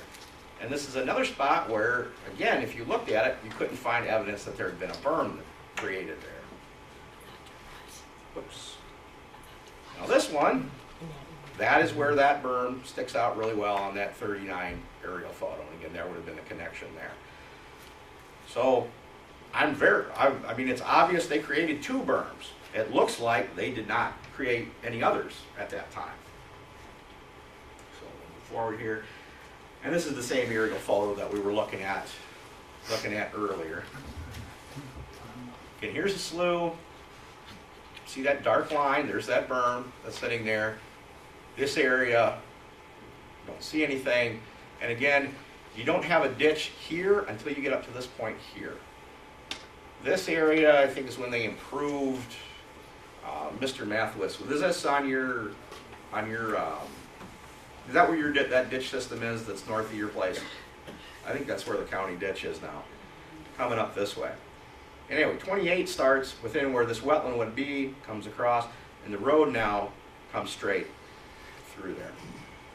So again, the watershed has changed a lot in that time, but there wasn't a real obvious way that this water was moving before.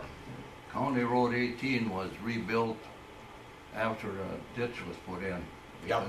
So 55? Curve. Or 54? 54 is when the ditch was put in. Yep. But there was that big curve in there. I remember that when I moved back there in 55. Okay. But now that individual that was at that meeting and said that they discovered 5 berms. Mm-hmm. Now, who do we believe? You or this Well, guy? what I'm going on is my eyes, and I showed you what my eyes have seen. And I'm looking at that, and I don't see any evidence of that. And I've got some of the same LiDAR that he's got. I think we can probably, work with our air photo archives and look at photos from the 40s. Mm-hmm. And if we were to, dig hard enough, we might find them every year.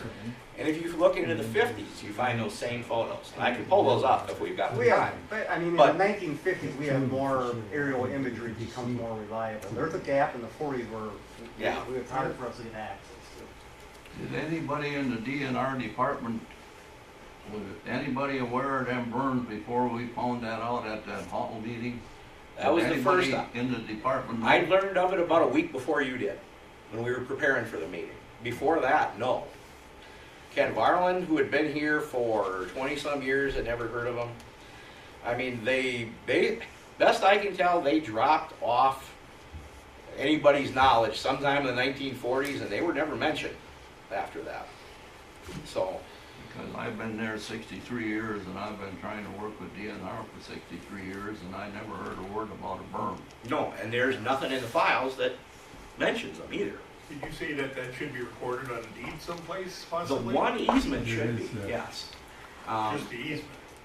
It should be. The condemnation proceedings that I had, it laid out which were condemned for fee title. And it had one that was an access easement for, I don't have the exact word, but for repair, maintenance, inspection of said berm, and that would be down on that southeasterly location. Can we ever look back to see if that has been recorded there? I have not. I just found that going through the condemnation proceedings this last weekend. I mean, the interesting thing will be to go across the hall, look at that deed today, and see if that's recorded. So, no, we have not verified that. Well, that brings us to 2014. We developed a lake management plan, which would give us the legal authority to temporarily draw down water within a public basin. A public water basin, you have to have legal authority to change those water levels. Remember, I mentioned that at one time, those water levels were being changed by one group for higher water, one group for lower water. And The law is meant to prevent that. The locking mechanism was what was actually needed to prevent that. But to give us legal authority to lower the water level, we had to have a management plan in place, have it approved. The focus of this management plan was for water quality, based on the law that we were working under. Any flood control or wildlife habitat benefits would be secondary.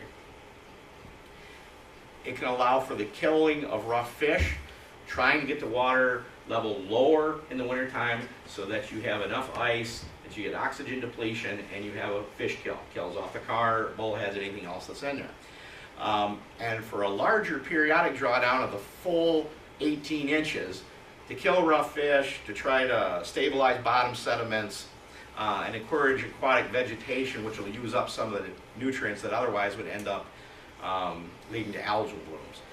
And I also identified in there was repair of the berms to reduce cross watershed flows. You know, I think the important point here is that this authority, 103G, is actually the authority. It allows for a temporary lowering of water levels. But we would be out of compliance if we went out there and just permanently lowered water levels on Wood Lake. And we need to also operate within confines of that statute. So that's administered by our Division of Ecological and Water Resources. So we can do periodic drawdowns, clean water benefits, but we can't leave the boards out and do a permanent lowering of Wood Lake. You know, we'd have to manage for water quality. Anything that we could get for flood control, again, is going to be incidental to managing for water quality. On those lines, remember I said we've got a maximum of 18 inches that we can take out of the dam through trying to reduce water level. Well, in November of 2016, we took out 12 inches worth of boards to try and get water levels down. There was no appreciable water level change this past summer. Any inflow that was coming in was equaling what was going out. In some cases, when we had rain events, it would jump a little bit. We're getting good outflow at the dam, so we don't have a constriction from the dam downstream. Water's flowing over. The dam just does not have the capacity to deal with the amount of water that's coming in. And we have no idea how much tile is coming into the system. So we don't know what the inputs are. This past November, we removed all the remaining boards, which could allow for an 18-inch drawdown. My plan is to leave those boards out until we get to that drawdown level and we achieve our objectives. At that point, we're going to replace the boards. And again, look at periodic 6-inch drawdowns for winter kill. One of the key things to remember with winter kill and fish in this lake is when the North Fork of the Watonwan River is high enough, it backflows into the lake, rough fish will swim right back in. So there's a limited ability to keep fish out for a long period of time. You know, I'll just add that Wood Lake and Lake Hanska too are very challenging shallow lakes to manage. I mean, the watersheds are large coming in. Being able to achieve a drawdown successfully is very challenging.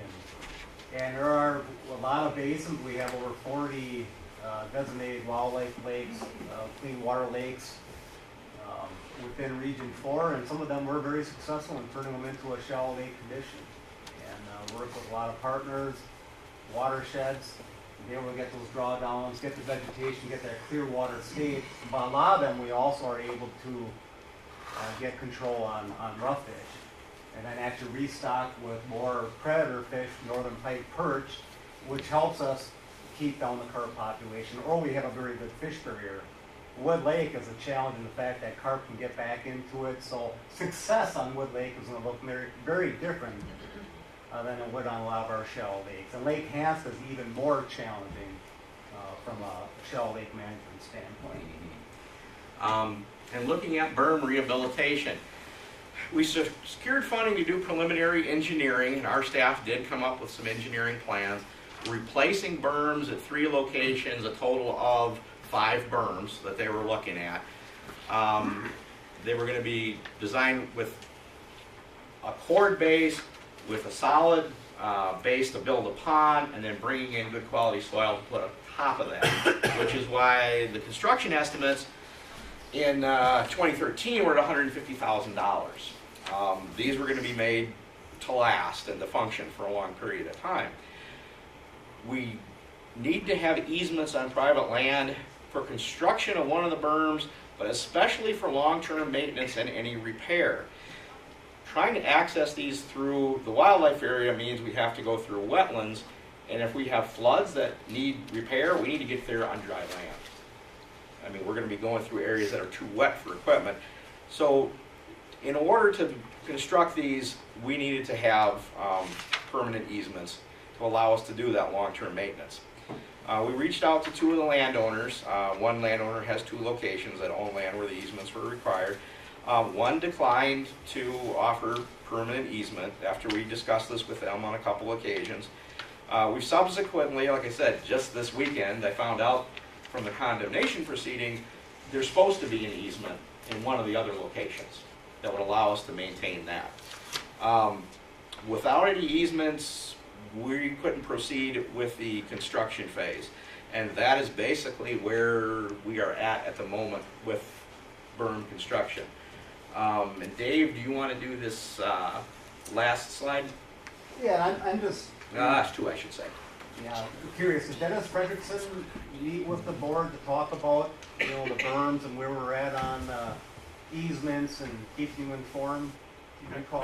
Not really. He was here basically, and we had the meeting in Mulligan, and he never talked to him. He came here after that, and we asked him about 7 it. years ago. But he never. Yeah. We haven't had a real update on what's going on with that. I've been on, this is my district, I've been in commission now on 12 years. I've been involved in a little history with it, and we haven't really gotten much answers about what's going on. Okay. I know I haven't been here to discuss it with you either. I've been here that time, so I know at least with me we have. A little frustration. There was some, what I felt were promises made in that meeting, and pretty much empty promises. Nothing's happened since. You gotta expect some frustration to develop, and I have those citizens live in my district. I feel their frustration, and I think really you need to follow up and do something about it. Now, one of the other things that we are the ditch authority for, and we're struggling, and even I can speak to the county side of it. We spend a lot of money on the county side, and that's not counting what the people in agriculture did. The land was washed away, and ditches cleaned. When the water comes back from a different watershed into this watershed, and that's the expense. Now, we pretty carefully watch that when we work with watersheds, when we do piling and water issues. We've got a big fiasco here. I mean, this is your water. It's coming in and screwing us up. Well, it's somebody else's water usually to start with, coming from the North Fork of the Wampanoag River and outside. That's the problem. Water, it starts in one place and it ends up somewhere else. So we're a pass-through for most of the water. I think, yeah, Commissioner Potter, we're gonna, I think, agree to disagree on that issue. Checking with our, I worked with the hydrologist this week again. They said, Dave, when you have those watershed crossover events, it's the North Fork of the Wampanoag River is acting as the outlet. So, as we stated before, the DNR management of Wood Lake is not leading to these flood events. It's a very large watershed. When the North Fork of the Wampanoag River is moving in, that adds another 32,800 some acres of watershed into Wood Lake and Mulligan Slough. And I asked Dennis before he retired, I think the DNR has been responsive. We were asked to do a hydraulic investigation, which we completed. We had Jim Solstead went out and looked at how is the water behaving, and that also confirmed the North Fork of the watershed. We've made some recommendations. I think we've done due diligence in trying to find the root cause of what's going on here. We completed the Wood Lake Management Plan, which allows us for temporary water level lowerings on Wood Lake. That was asked by folks. And we have, as a department, made a commitment to reduce water levels during the fall, coming in the spring, the best we can. Again, that's not going to be a cure-all. It's not going to stop, the watershed crossover divide during large flood events, but it's a small part that may help, depending on the magnitude of flooding. We completed the engineering plans, at least the 80% design. on rebuilding these berms. And we could easily get them up to construction phase, which we'll talk about next.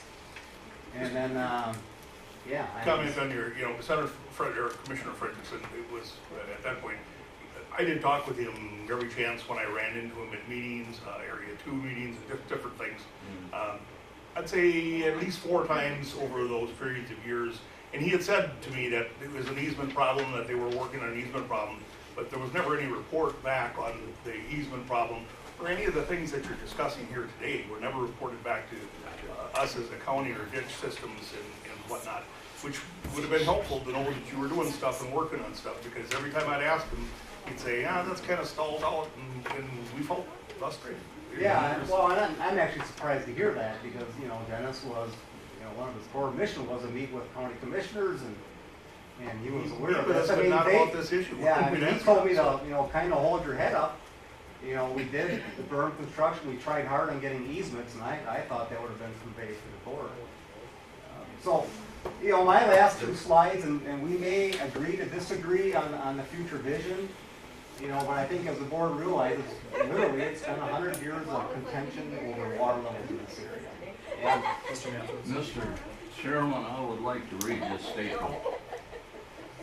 After a few months of telling the commissioners and the DNR that we, the landowners assessed to County Ditch 28, will not pay for any more damage to County Ditch 28 caused by overflowing of Wood Lake water on 5 different areas to the north. There was finally a meeting set up for the DNR, the commissioners, and the landowners of County Ditch 28 on December the 8th, 2011 at the Mulligan Township Hall, or Old School District 42.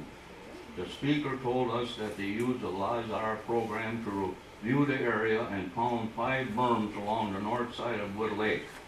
I have lived on our farm since 1955, or 63 years, and nobody ever mentioned anything about any berms. I asked where they were. I had a map along, and that's the one I got over here. And every berm that he pointed out was exactly every place I had marked on the map where it overflowed.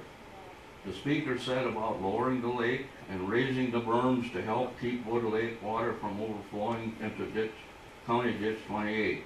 We were told the lake was lowered about 2 years ago, and you mentioned that. Well, we took the logs out. Yeah, not all of them, but some of them. Well, and they're all out now. Why is there water overflowing by the northeast berm and is supposed to be going east into Mulligan Slough?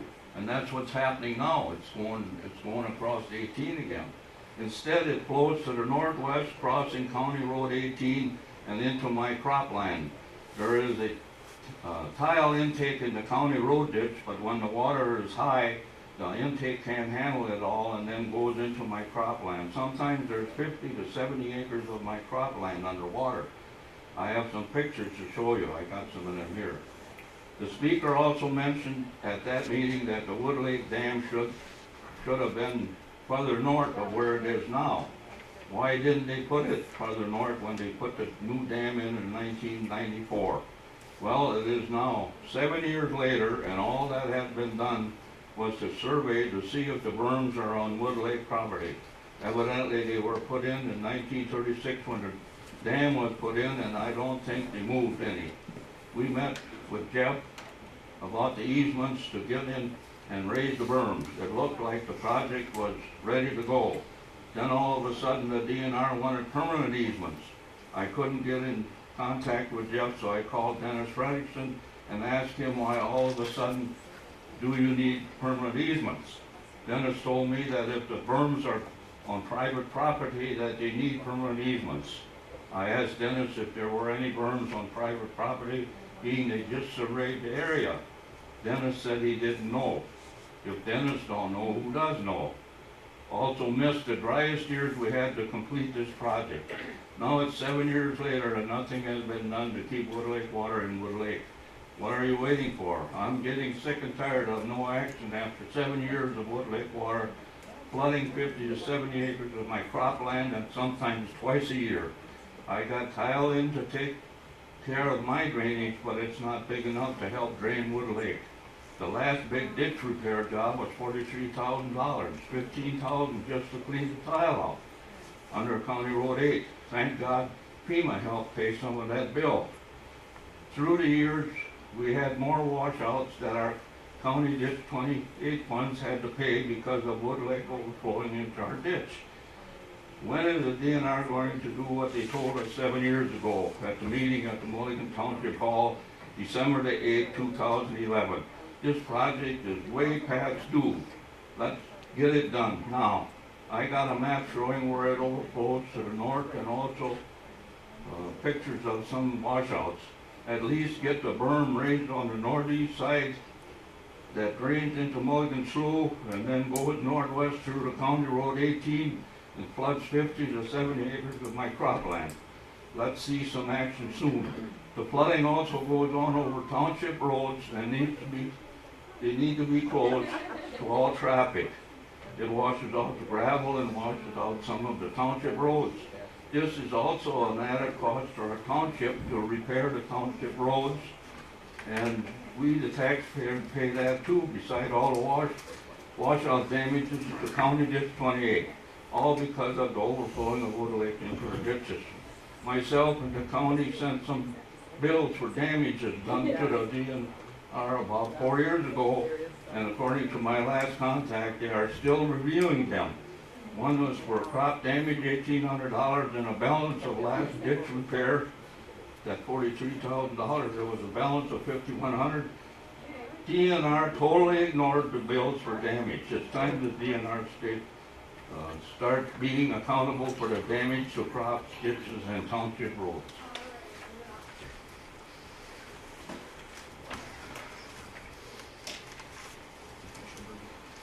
What is the reluctance to the permanent easement? What are the reasons given? Well, I think if we're gonna expend, state funding, we need to have access in there. I understand the reason why, but what's the reluctance? On the part of the landowners, you'd have to ask the landowners. I mean, that's part of my, second slide here. We're almost there. I mean, maybe a pathway forward and stuff, but. And this is just addressing Mr. Mathowitz's comment, that the dam should have been put farther north. When this is again the 1939 photo. That is where the dam currently is. Was replaced the old dam. At that time, the ditch came this direction, went north, curved, and then eventually ends up a North Fork of the Wanwan River, right here. At some point, most likely the 1940s, because the 1950s photos show this differently, it was cut from here and then ran straight from the North Fork of the Wanwan River here. There's a difference in elevation of the North Fork of the Wanwan River from that location to here. It's lower up on this northern area. And that's where his comment came from, why, it would have been less flooding back from the North Fork of the Wanwan River had it been put up in that location. If they had put it here and ran it straight across. The only explanation I can give is that was the outlet when this was originally constructed, and that was the legal outlet we had for the lake when the reconstruction of the dam was completed. They didn't pursue a different dam location or outlet at that time. Most likely because, this is where they had a legal authority to do that. That's the best I can explain. And just for the commissioner's benefit as well, I wish a lot of these projects were not done in the 1930s. They were the absolute death knell for a lot of our shallow lakes. You had a drought year, and the human reaction was, oh, we got to put a dam in there because we need water. So we put a dam in there. And then the water returns, oh, too much water. We gotta pull the boards, we gotta remove the dam. Shallow lakes go through dry cycles and wet cycles, and they have for thousands of years. Humans come on board and we want that stable water regime, and you're never gonna achieve it. A lot of them jobs was done by the WPA. Oh, absolutely, it was put people to work. Lac Pro Flood Control Project, most of our state parks, a great program for putting people to work, but they were poorly designed, and we're paying the price for them today yet. And here we are almost 100 years later, arguing about a dam. And so I'm not going to sit here and think that that was a great project in the 1930s. I'm not going to defend it. I think the berms are, I'm not really sure if they were built. So I'm not saying, I mean, just so the commissioners understand, we would do things a lot different today than what were done in the 1930s. And our science and understanding of how water behaves and watershed has changed a lot. And I'm not even, we wouldn't even be permitted on these berms today. We are held to a higher standard when it comes to wetland laws. And we have to do a one-for-one replacement. So. Well, I would hope you'd get that northeast berm built up, because that sure would eliminate that road, flooding going across County Road 18 and flooding 60, 70, 80 acres of my cropland. Dave, if you want to go forward with our... Yeah, and I think we're kind of we're get probably into that. cutting into their time here. But, you know, I think if we're going to move forward here, and it's going to be a comprehensive local, county, and state government venture. This is a watershed problem. It's not a dam problem, it's not a berm problem, and it's not a DNR problem. You know, we want to look at the long-term strategy, and that's long-term. It's going to take watershed restorations. If you heard that from other people too, it's going to have to be off-channel storage. We're going to need to have wetland, grass, and floodplain restorations and agricultural best management practices. And that will be sustainable and multiple benefits, looking at water quality, increased habitat, recreation, water storage, and resulting flood damage prevention. Now that's a long-term strategy. That's going to be a 100-year strategy. We have one watershed, one plan. Short-term strategies. And we may agree to disagree here, and that's, you know, and that's fine, and that's where we're going to start the discussion. But if I would focus, my recommendation to the board would be and Mr.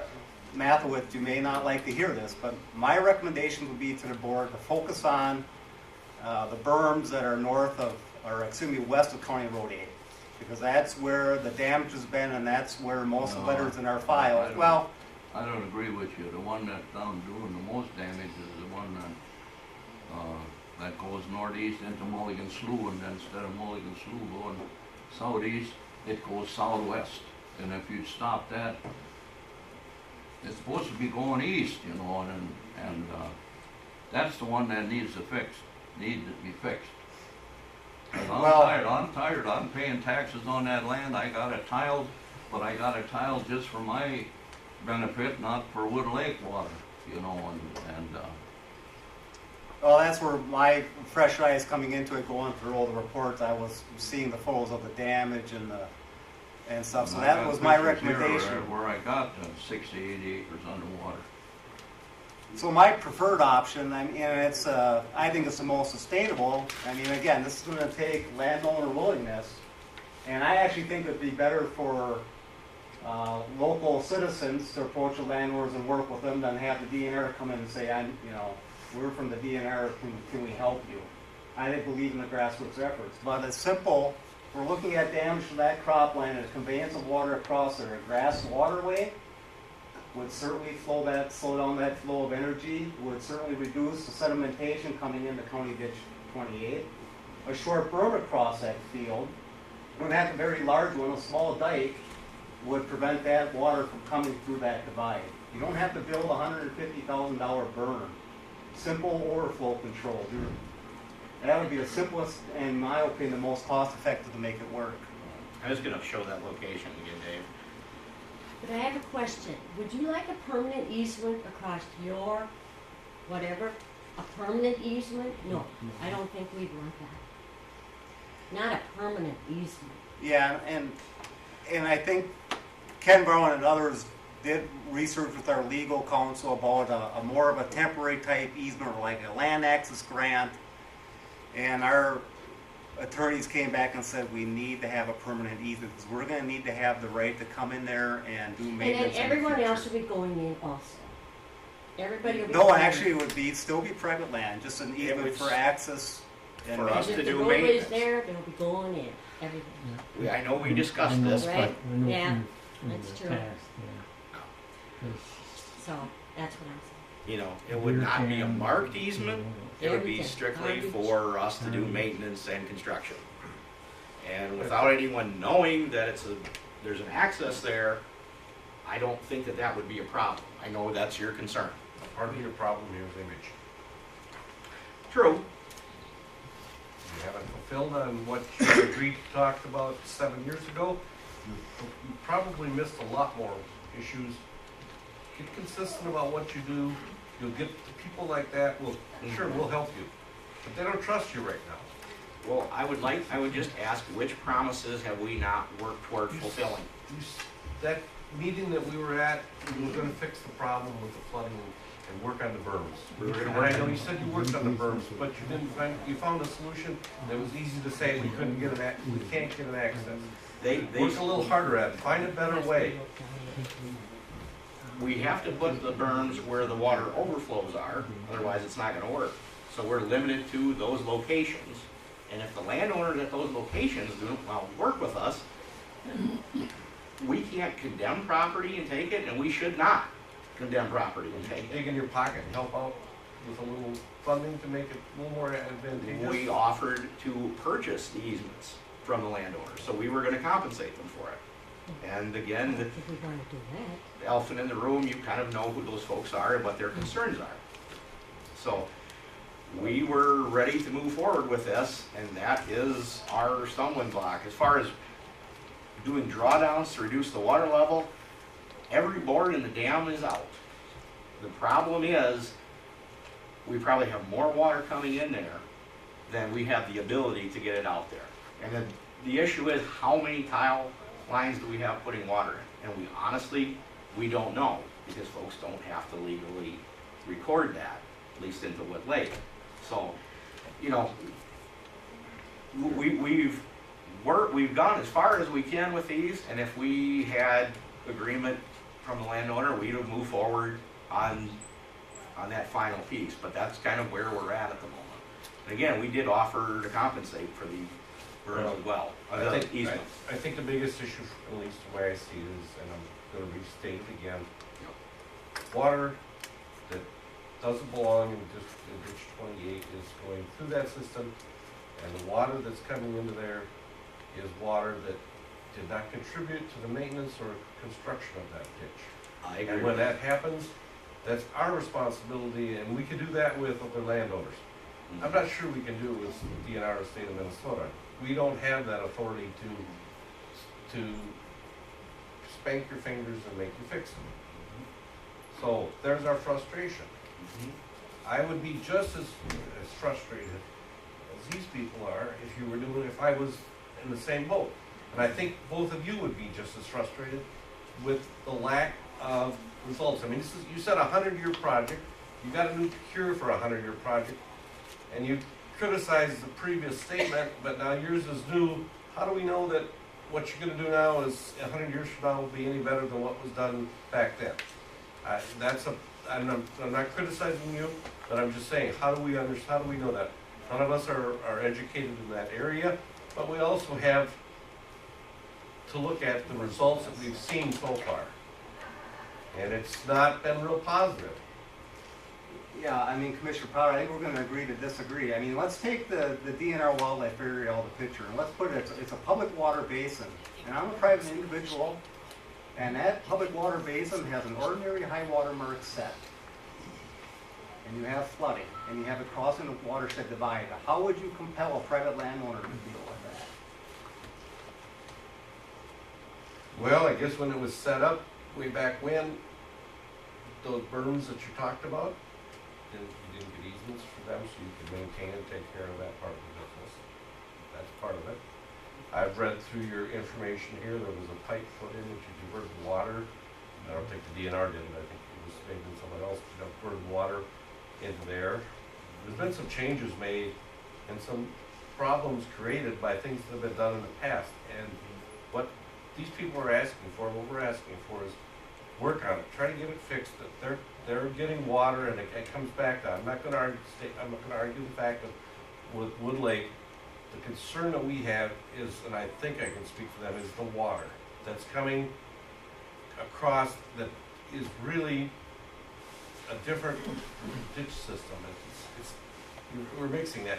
Can we fix that? That's the answer we're looking for. I understand what you said, but I want to see some things that will stop that water from flowing over the surface and going across there.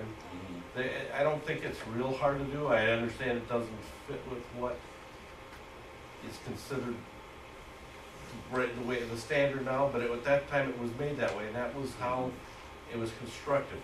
And we get the privilege of working with ditches, and whenever we want to make a change on a ditch, the law says we have to put it back to the original way it was constructed. Aren't you held to the same standard we are?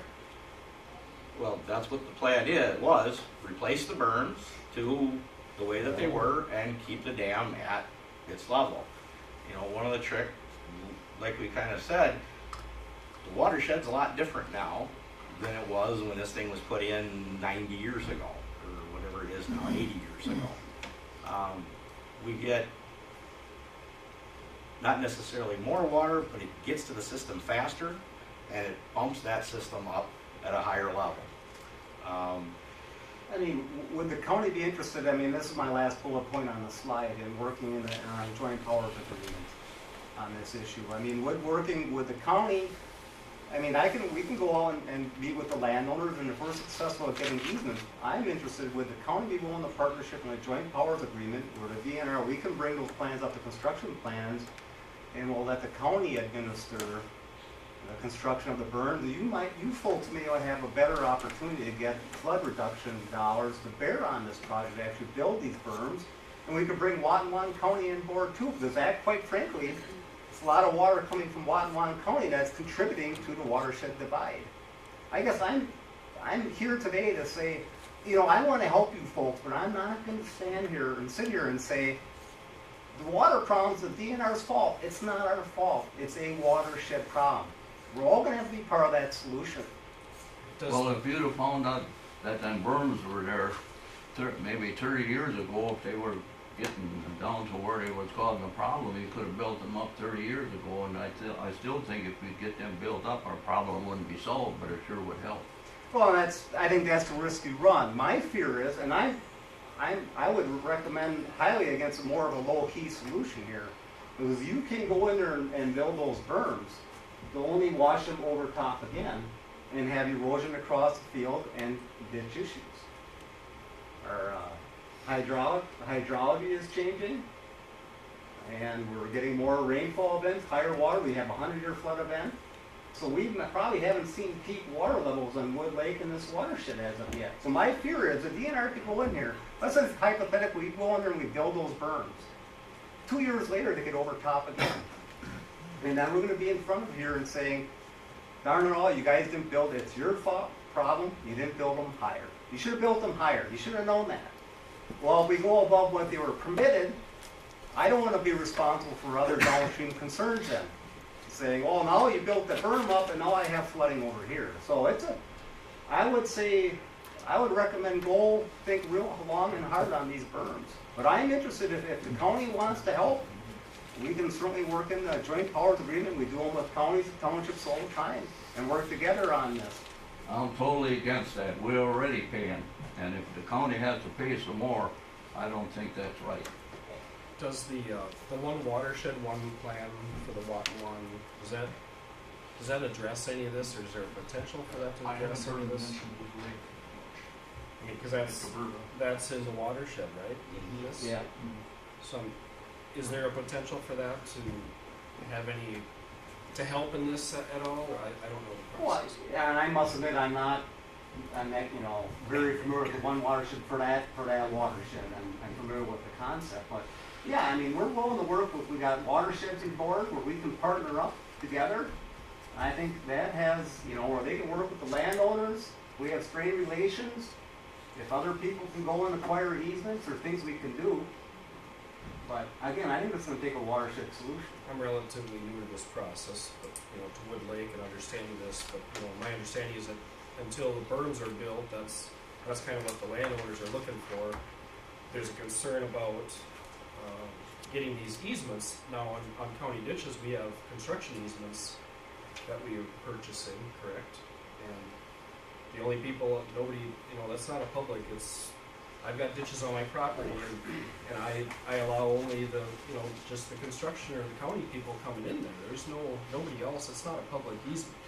There's no way that would Yeah, happen. we have a That's- lot of easements with private And landowners. that's what you're that kind just of looking for. Yeah, Correct. absolutely. So, until there's an understanding of the landowner of how those easements work, I don't believe that the public is all of a sudden gonna jump in and, you know, with my county ditch, I don't have the public coming out there just hopping on and doing things, so.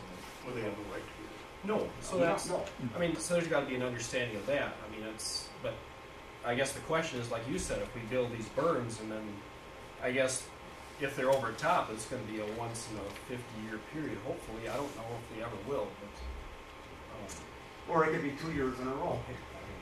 I mean, so I just wanna say, if we build them to the original elevation, there is still gonna be a risk that water will, you know, watershed divide will occur.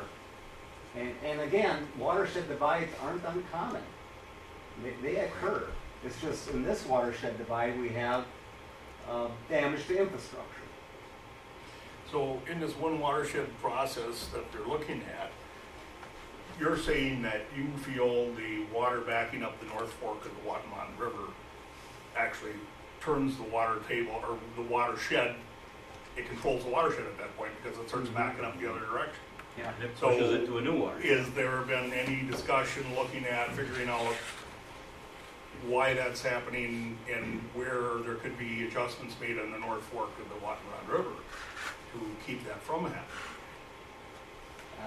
That I'm not sure. I mean, Or to again, store I think water, it's- maybe that's a Gerberba issue that needs to be looked at there.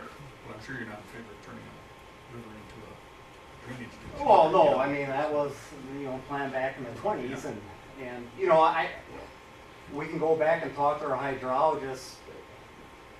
You know, again, this is long-term solution. We have robbed our rivers of their floodplains. We have robbed our landscape of their original sponges, the wetlands and grasslands, and we're here today as a result of that. I wish, commissioners, I had an easy fix for you and say, hey, we just do this. The berm, again, I'm just gonna caution people. We can continue to explore that. Again, I think Watonwan County has a role to bear on this. I can see, you know, again, I'm very interested in a joint powers agreement with Watonwan, Brown. We can get the watersheds involved. We can get an easement, you know. I can champion through our leadership that we're on board with those berms, but I will caution our leadership that there is still risk involved with those berms. How do we know? We haven't tried it. I mean, we're talking, it's 7 years ago that you told us you lowered the lake, that's done. But you told us you was gonna raise them berms, you know, and it wasn't gonna solve the problem, but it sure would help. And another thing, Jeff, remember when we met down at Laverne Piotrs, we was talking about them easements and stuff, and it sounded like everything was ready to go. How soon after that did you find out you needed permanent easements? That day you didn't. Yeah, it had to have been, it was not long. And again, that's what we were looking at, can we do this on a temporary basis to do the construction? But then we don't have any long-term assurance that we can maintain them. And then we put in a large amount of expenditure up front, and then we could be back where we are now. The berms, you know, they get over top, they erode, and what authority do we have to go in and fix them? Well, I totally agree with you. We need to have easement to get in there. If we're gonna stick money in here to try to solve the problem, we've gotta be able to repair as necessary, as needed down the road, and that's what happens in the 1930s. So, in the easements, you know, and maybe there wasn't a good understanding of the easements, but as Commissioner Simonson had said, you know, the easements are certainly only for the DNR to be able to access repairs and whatnot on that berm.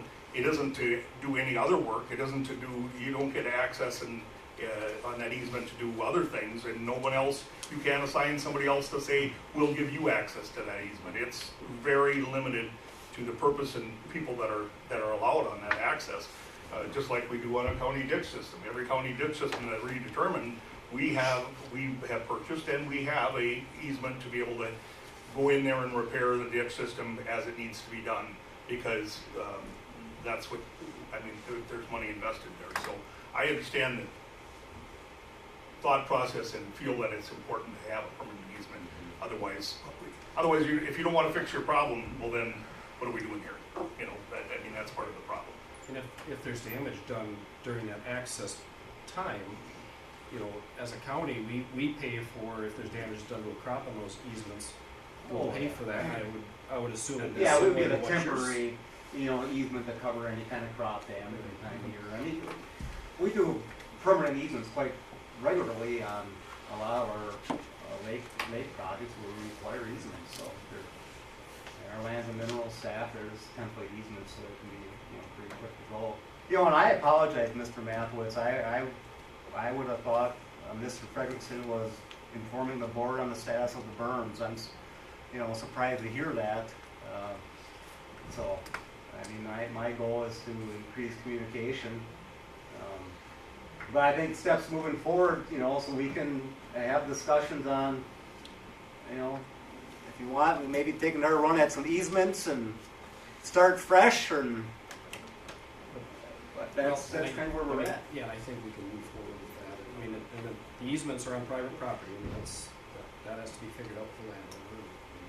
That's all you guys can do, so. Another thing is we've missed the driest years we've had, it would have been timing to get in there, you wouldn't have had near the problem that probably gonna be now. But, and I hope that what we're talking about here ain't gonna take another 7 years. All right, well, hopefully there'll be dry years to come, so. Not too much. Somewhere in between, so. I've been predicting drought for 10 years. Eventually you'll be right, so. Thank you, Commissioner. Yeah. And if it's at all possible, if we could get, some kind of an update on a fairly regular basis, so we know what's happening, where it's at, how we're moving, it's something we can do on. How often do you want me back? I mean, I'd say on this particular project, I'd like to see 6 months. That's my personal opinion. we'll schedule it today. So, All right. and if there's anything new in the interim, we will let you know that. Both ways, if we got something, we'll let you know, and if you got something, let us know. I mean, we got to look past what's happened in the past since the 1930s, 100 years ago, whatever, and what's happened in the 70s, and we got to look forward. That's what we got. Like you said, we got to work together, and we got to try to solve the problems that are there that were created years ago. That's the only way we're going to. All right. Well, thanks for everybody for coming, and thanks for being on for their information. Thank you. Thank you, gentlemen. Thanks, folks. I'll second it with thanks for coming forward. I know this isn't an easy thing for you guys to accept to either, so. All right. I was in territory. Motion second, all those in favor say aye. Aye. Okay, Elaine, you've got number 20. Dealing with land.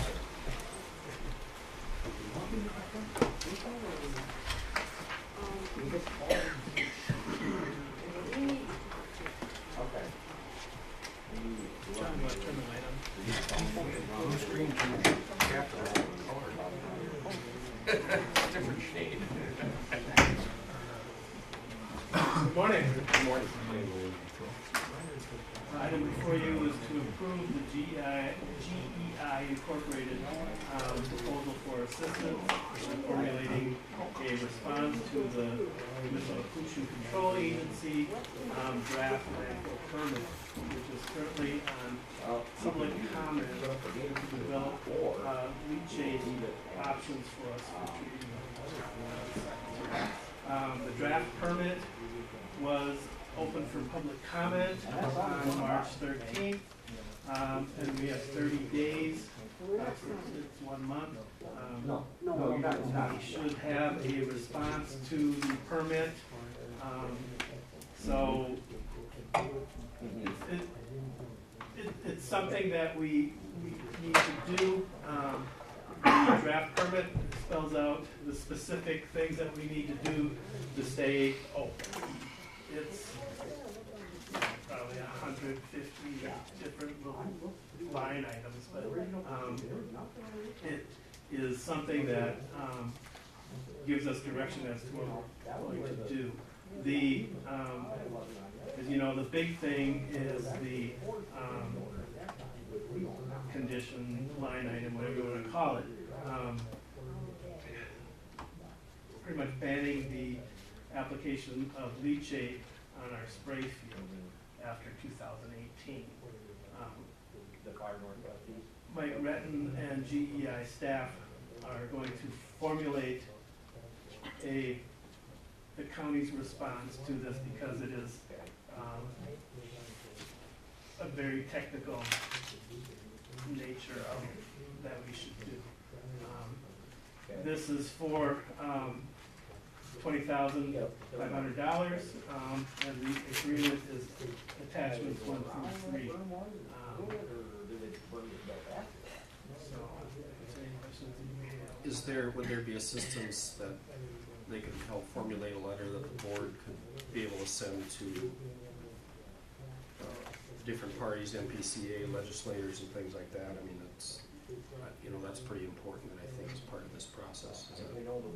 They're formulating a letter that we can review, and either myself or I could chairman sign that. We are getting letters. I've gotten one letter back already from cities of the county. I sent it to various chambers of commerce to get some business/industry response to this. So hopefully we'll get some Good. Well, I mean, I understand that he's got the technical background to deal with MPCA, but just this is more for maybe just more of a public letter that we can get sent out. The public and the legislators understand what's going on here. So. We'll draft something based on. So when they're gonna do these meetings and conference calls, and that's $4,500 and $16,000 for the leachate management options. And when they come up with these options, will they be already approved by the MPCA as treatment options? Are they just options to give us cost ideas and how we might handle these things? If we come up with an option that is agreeable to the MPCA and it is cost effective for us, that's the way that we'll go. But this money here would just be develop the different options that are out there, not necessarily something that's already that we could pick and say, we'll take this one, and MPCA said, yeah, we're good. MPCA has said that the option of hauling our leachate to the New Ulm wastewater treatment plant is something that they would like to see.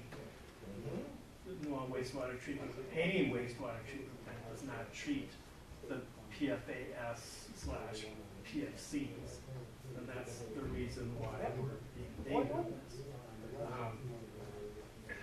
They also said that they would agree to the quote-unquote magic black box system that Katy Ojai County has, where they actually treat the leachate through filters and reverse osmosis and basically come out with clean drinking water.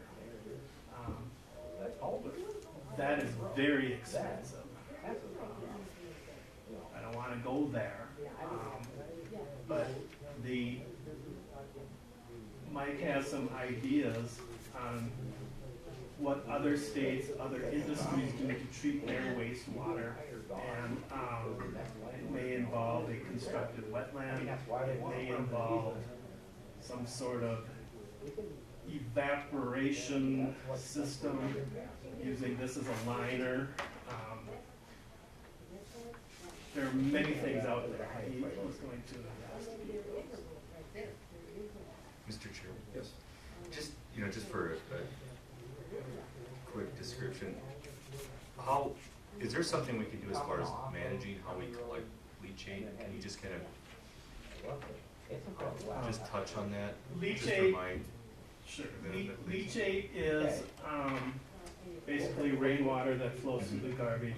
It ends up picking up different constituents out of the garbage, MSW, and it ends up turning into like a tea, but only it is loaded with chemicals, metals,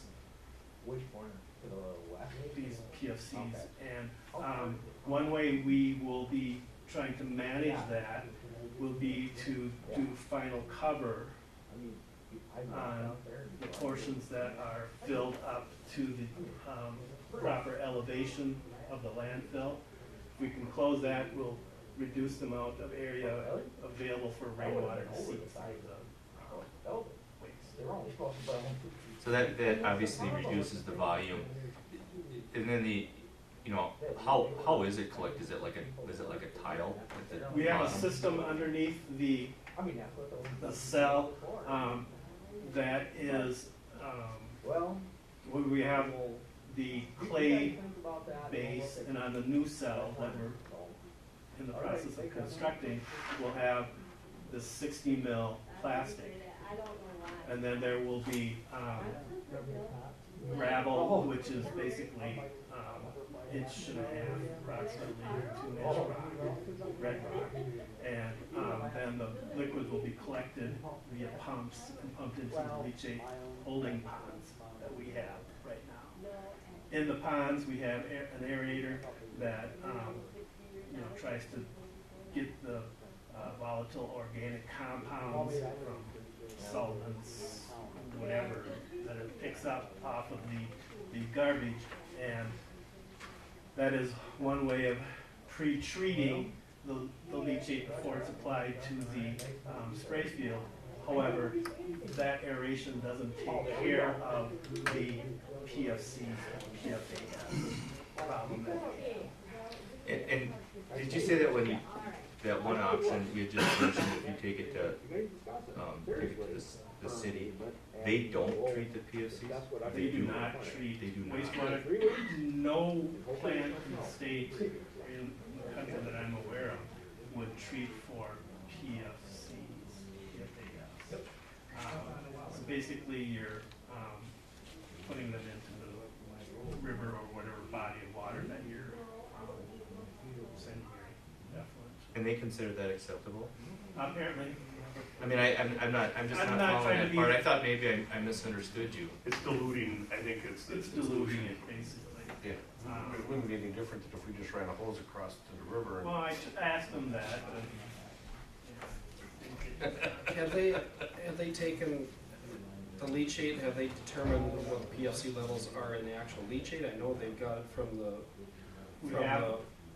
test well, but have they we tested the tested the leachate? leachate. Yes. And they know that? And they know that, and we have the PFAS, PFC compound in that. How many landfills are doing leachate spray fills?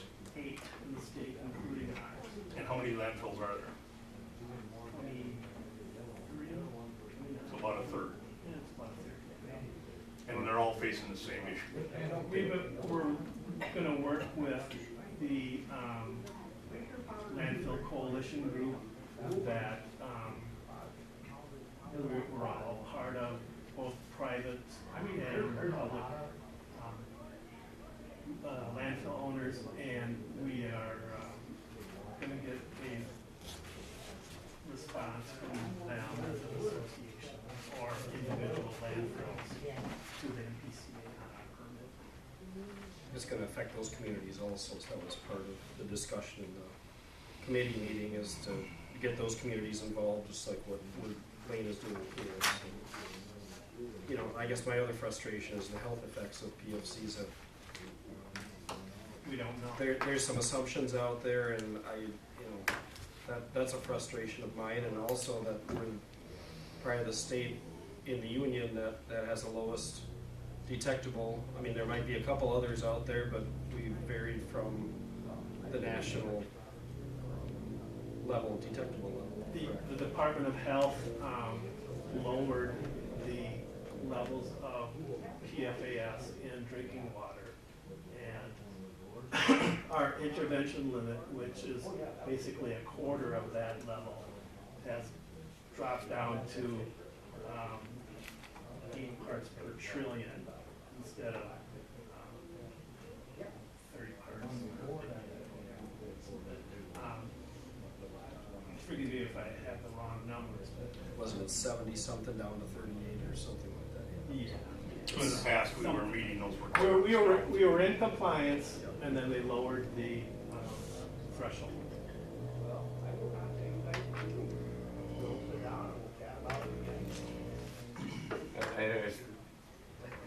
I think a lot of the frustration comes back because one of the option costs us a lot of money and is kind of a farce to dilute it into a river.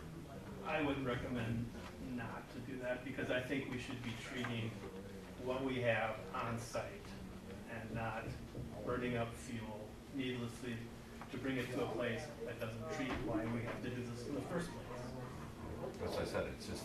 Yeah, why can't we put it in a well and dilute it right there on the spot? I mean, Just if run a that's the garden case- hose down there by the river and just I mean, open it up a little bit and trickle in all the time. And I think that's Mr. Retton he's got some of these options that he's got in his mind that hopefully the department agrees with him and hopefully we come to a resolution. And I have been in contact with one of the section heads of the MPCA who deals with solid waste. He sounds agreeable to do further discussions with the county and try to work that out. We should approach it and try the DNR's approach and see if we can do a joint powers with the state of Minnesota and get them to split the cost on it. Well, they have a lot of 3M. They kind of want us to join them and help them solve their problem, maybe we reverse that. Well, anything we ever do in the landfill is never cheap, and unfortunately, this is one of those things that we need to have, so. I'll second it. The public comment period is open till when? April 15th. Okay, we have a motion, a second. Any other discussion? See none, those in favor say aye. Aye. Opposed? Motion passes. Mr. Chairman, item 21 is to authorize the Solid Waste Department and Mathwoods Enterprises in soliciting quotes for the synthetic liner material that will be used instead of a 4-foot compacted clay liner and also a the liner on top when we do the final cover. Apparently, the market has gotten kind of tight due to, I think it's one of the hurricanes that hit Texas. So one of their plants went down that makes this material. It's a 60 mil HDPE composite material. It's what we would put down on top of the 2-foot compacted clay liner that we would be putting on the bottom of our cell. And then there would be a leachate collection system that we would be doing as construction went along this summer. We would like to get quotes for this so our supplier, our contractor, Mathwood Construction, can have the material to be able to do the construction. Is the cell completely sealed with this plastic liner all the way around? Sides and top and bottom, everything? Mr. Chair, could you just elaborate a little bit regarding that landfill gas? That potentially is something we're gonna have to deal with in the future. If we do recirculation, we will be required to do a permitting process. Hopefully it's not like this process, but we will have to do a major modification of our permit. And at that time, we will need to get an air permit because of all of the landfill gas that is produced when we do the actual recirculation of the leaching. The landfill gas would have to be collected and flared off. In the early stages, there's not going to be enough gas produced to accomplish that feat, so that is years down the road. But that would be something that we would have to use to collect the gas. So, I mean, you know, that's one factor we have to deal with, but essentially, the rot down of the garbage would increase, so we'd have less volume essentially to deal with. Am I understanding that correct? Okay, thank you.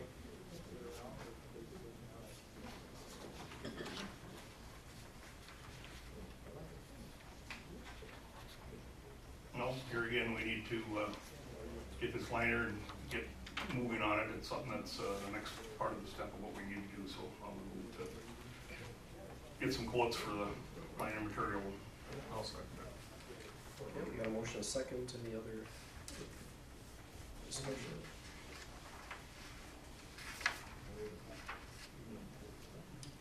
We don't need a roll call for this, no, it's just quotes.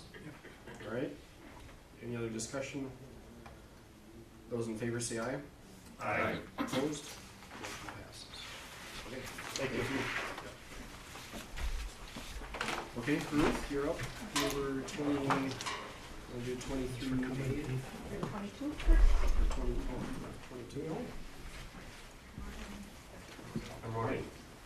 So we conducted a salary survey with our 15 county comparison counties in regards to our 60 to 70 positions.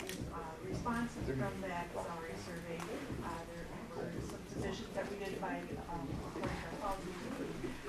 It looks like outside of 10% variance between the minimum and maximum wage.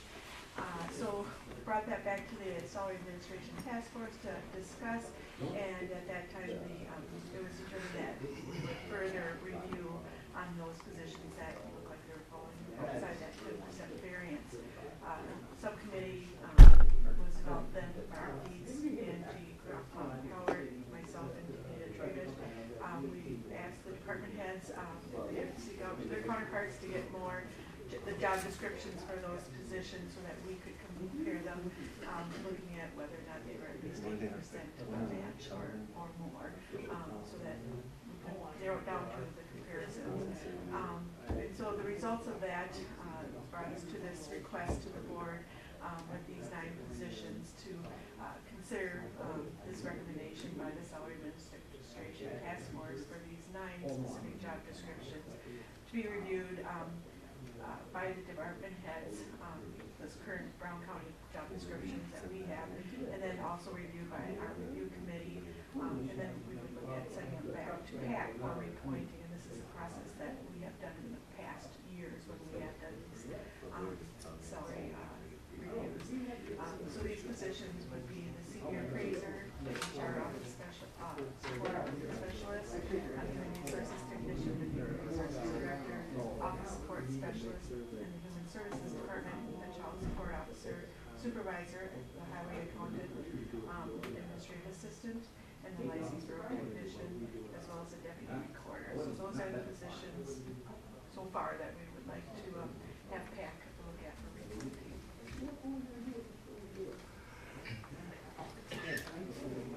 Mr. Chair. Yes. I've reviewed it and familiar with the process. I believe it's reasonable and necessary. Make a motion to approve. I'll second it. Got a motion, a second, any other discussion? Quick question, Chair. When you say so far, I mean, is there still, cause when this came out, and these were the only 9 positions that were being reviewed, I heard a lot of grumbling saying, what about my position? I'm underpaid. But there's still a process for. The subcommittee's going to meet again on Friday. The auditor treasurer's office asked us to take a look at, there were a couple of positions that weren't, didn't have at least 6 comparables, and she's looking at trying to get those comparables, so that we can see if they, and since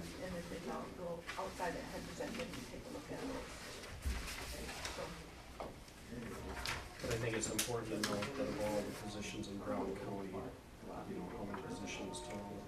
There were, That we're looking. actually, well, the survey we conducted were about 70 or 80 positions, actually. So out of all those positions, the percentage of those that weren't, that looks like they're outside the 10% variance in the market is very small. So the majority of our positions are in the market compared to our comparable counties. Something right with that. Okay, any other discussion? Seeing none, those in favor say aye. Aye. Opposed? Motion passes. Okay, 23A. This request is for the board to appoint Sean Wilford as our full-time financial technician in the auditor treasury department. That would be at the hourly rate of $18.5315, which is grade 10 step 2, and her effective start date would be April 16th, 2018. Move it. Motion a second, any other discussion? Those in favor say aye. Aye. Opposed? Motion passes. 23D. This request is for the board to accept me and Bodie Patel from consideration for the 2018 summer highway engineering maintenance student position, rescind that appointment, and then approve the appointment of Austin Peterson for the 2018 summer highway engineering maintenance student position. His anticipated start date will be June 4, 2018, and he would be at our first year hourly rate of $10. And of course, we have pre-employment physical exam as well as screening. Move it. Second.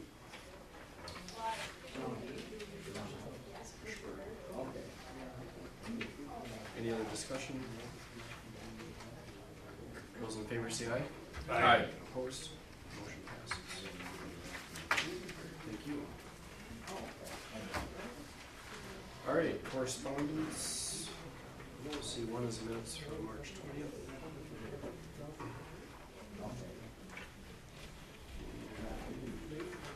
Was that it? Correspondence, that's all I have. C2. I don't know what C2 is. I might not have this.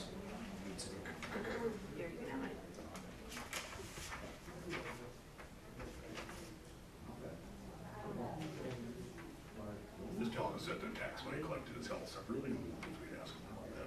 The pre-tax, yeah, the prepayment. Like the real estate. That will show up when we get the rest of it. Right. Probably, That will come do have the report or something. Okay. That's it for correspondence, right? Okay, then we'll go to more commissioner reports. We're finished, right, Commissioner? Yeah, Mr. Chair, I've included mine. The only one I got here is a salary task force meeting. Bruce just covered one of the items I had here. I just wanted to bring up a couple points because we're looking at, again, moving the 26 steps down to 13. In that process, of course, you can't lessen anybody's salary. So you have to hit the appropriate corresponding number from 26 to 13. So the first year there would be an initial cost that would be $100,000. Maybe it's going to be up there a little bit. This is estimates now, but after that it's down to 25,000, 30,000. Because now what you're going to do is if we go to that, of course, everybody's going to step up faster. So in essence, over the long term, you create a, what should I say, more appealing salary situation. Now the other thought is that too, a lot of our workers here now are already high in the steps of the 26. So if they can put down corresponding level of one or two others in the step system, and then they're out of it already. So that's what makes sense a little bit for now. But the 13 is going to look a little better, I would assume, for people who are hiring new, because after 5 years, their annual increase went down to 1%. And be more competitive with counties around us, that's what everybody's going to. Right. Mr. Chair, so would you have, like, would it be like in basically in one year, let's just say people that are basically topped out, that would all be captured in that first year, correct? Am I understanding that correctly? From, you mean the transition? Let's just say someone that's at 15 years. You know, they would already be what I consider top dollar past that 13 years. Yeah, and then they're relying on the COLAs, basically, or if they Correct. change position, of course. I'm just talking about that initial year though. That would all be captured in that 1 year, correct? I think we're looking at options of how long to maybe, right, to work that out, you know, maybe over a 3 or 4 year period instead of just doing it all. Right, and how they, what they're gonna correspond with. Yeah. In the Was there discussion, and I just thought of this because somebody brought it up, that Blue Earth County was offering early retirement. If there was a way to, and they were, I didn't read the article, apparently there was an article in the paper, they were talking about early retirement from Blue Earth County, and the county was gonna save like $600,000 by offering these early retirements. If there was a way, and maybe the committee could look at that, if there was a way to maybe, you know, conjoin those two things, you know, changing a salary step plan in conjunction with an early retirement, then you would, those people that were kind of right on the edge, saying, oh geez, now I'm maxed out, and I still have 5 years to work here. Well, if they could have an incentive to retire early, then you'd be bringing the new people that are replacing them in on a new salary. But again, you're maxed out on just on the stated increases, not on the COLAs. Right, So so you're that's getting what I mean. I just something to maybe bring, I don't know if there was a consideration to maybe look at. Well, that kind of leads into the next point you brought up too. They're getting a consulting quote from somebody who's dealt with these things with other counties too, and I imagine something like that might be brought up. But we're only getting a quote right now, because these consultants can cost quite a bit of money too. You just gotta wonder how much you wanna spend on making this transition, so. Some of the counties we've over the years we've worked with and done that with consultant, it does add a big money. The other thing you keep in mind with this is your pay schedule ends at 13. Nobody sees a salary increase other than the COLA, so the pressure is really gonna be put on to increase the COLAs faster or more, because the other steps won't be there. I have some apprehensions about it. It's a transition that's gonna cost you money, to do a considerable amount of money, because of how it is. Just salaries in general are gonna cost more, because they're gonna reach higher levels faster, which means you're gonna have a higher cost of operation. Well, counter to that is once you're at 13 steps with our present system, the increase is 0.75. So it's not a lot from there on out, you know what I'm saying? So that. Mr. Chair, I fully support it. I think it's very necessary, you know, and I always just look at, you know, I know it's very difficult to be competitive with certain counties, but I think we have to be as competitive as we can, because there's a labor shortage, and it takes a lot of money to retrain people, and I think, you know, we could have a situation where we have individuals leaving simply because they don't consider us competitive. So I support it. I know there's a lot of work that goes into it. I know, you know, there's a cost factor involved, but I believe it's a step in the right direction. And it's not saying we're simply exploring this at this point. Correct. So Well, I can honestly say when they came up with that figure, what it would cost the first year, that's set me in the chair a little bit. I didn't realize it was gonna be that much. So, From my feelings, it's gonna be a hard sell for me if there isn't some way of leveling that off a little bit. We don't just hit the wall doing it. You can't go from one system to the other just, you gotta make this work out a way that's fair and equitable to everyone, both from the county level and the employees level. And that's hopefully what this consultant will, you know, if there's some options of how we can smooth that out and treat everybody fair. And part of the thinking was too, you know, you're saying that consulting, like I said, it costs a lot. A lot of times that consulting included the position pointing, that kind of stuff too, you know, rewriting description and stuff like that. So it was much more comprehensive than just going from one to another. And we'll see once we get the quote. So. And that would be it.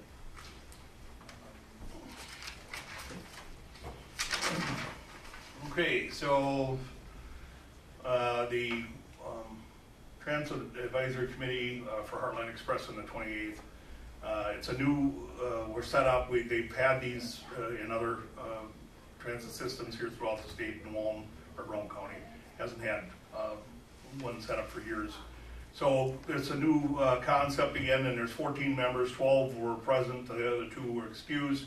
The first meeting that we've had, they talked about, you know, pluses and minuses with Heartland Express system, and you know what might be able to be looked at to make it better or to take care of problems.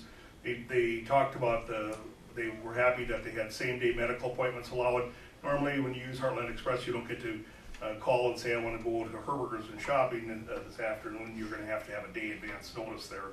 But if it's a medical appointment, they will allow you to do the same-day medical appointments. We got 5 buses total. 3 of them are in Newellum every day, and the other 2 are out over the road. We have 10 volunteer drivers that help fill in the gaps and currently help with out-of-county medical appointments, that kind of thing.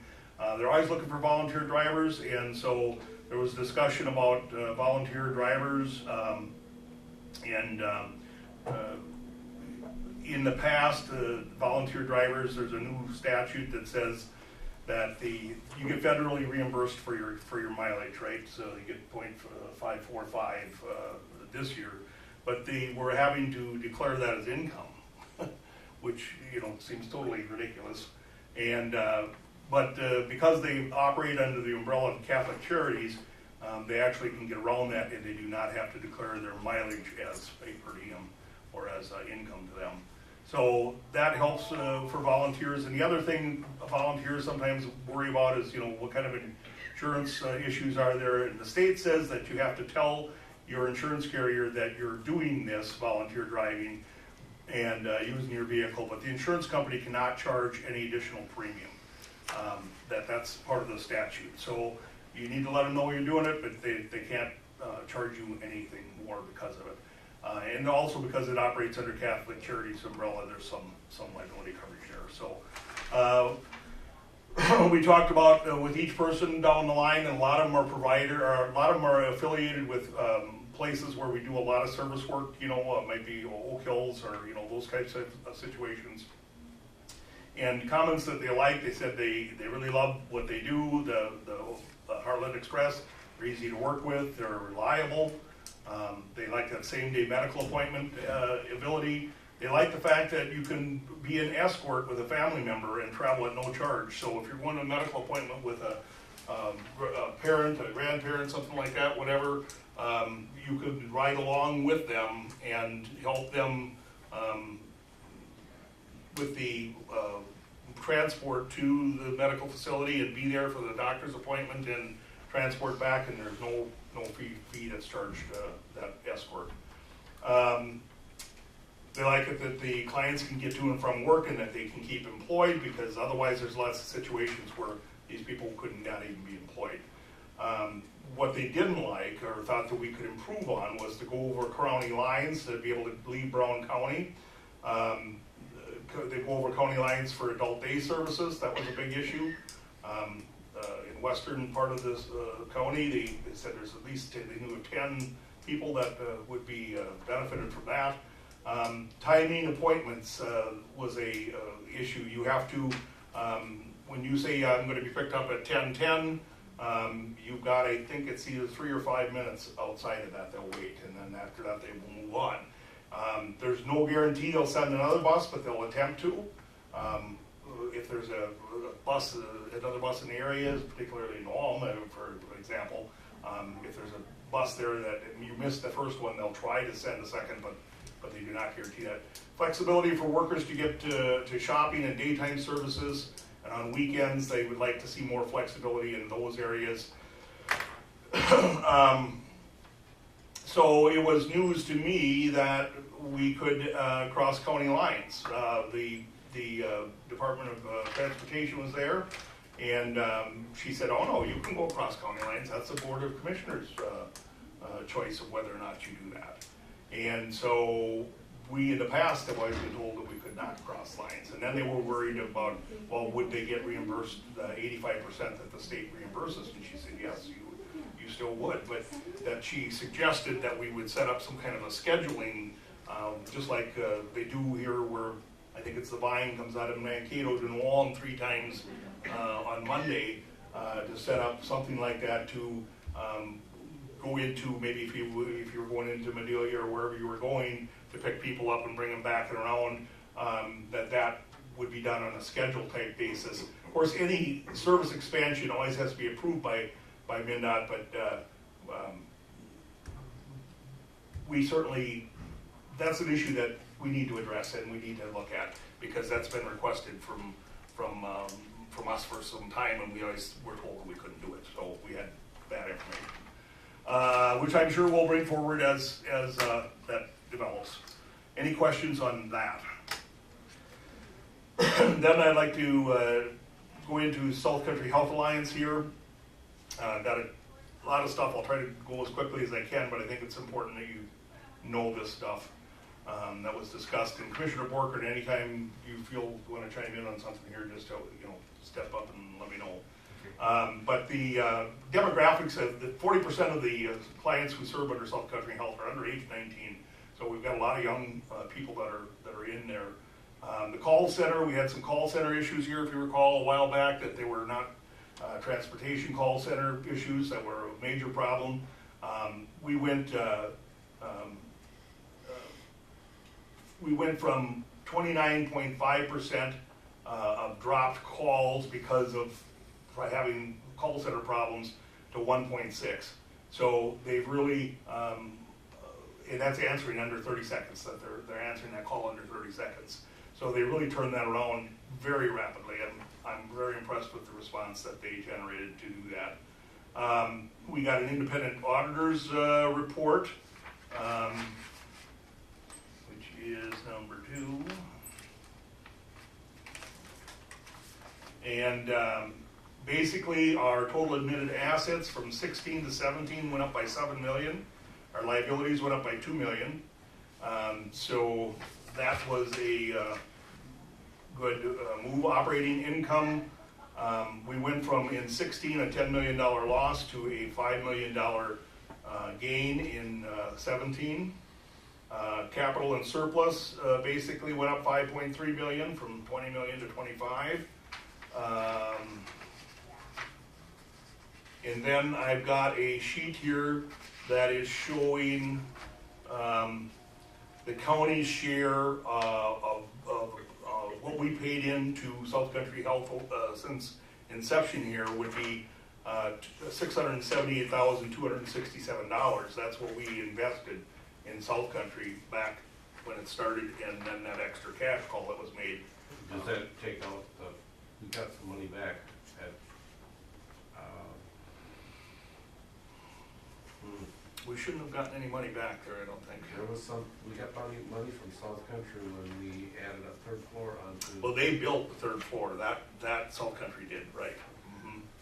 But that wasn't part of this initial, they did that to utilize the benefits of having that there for community improvement.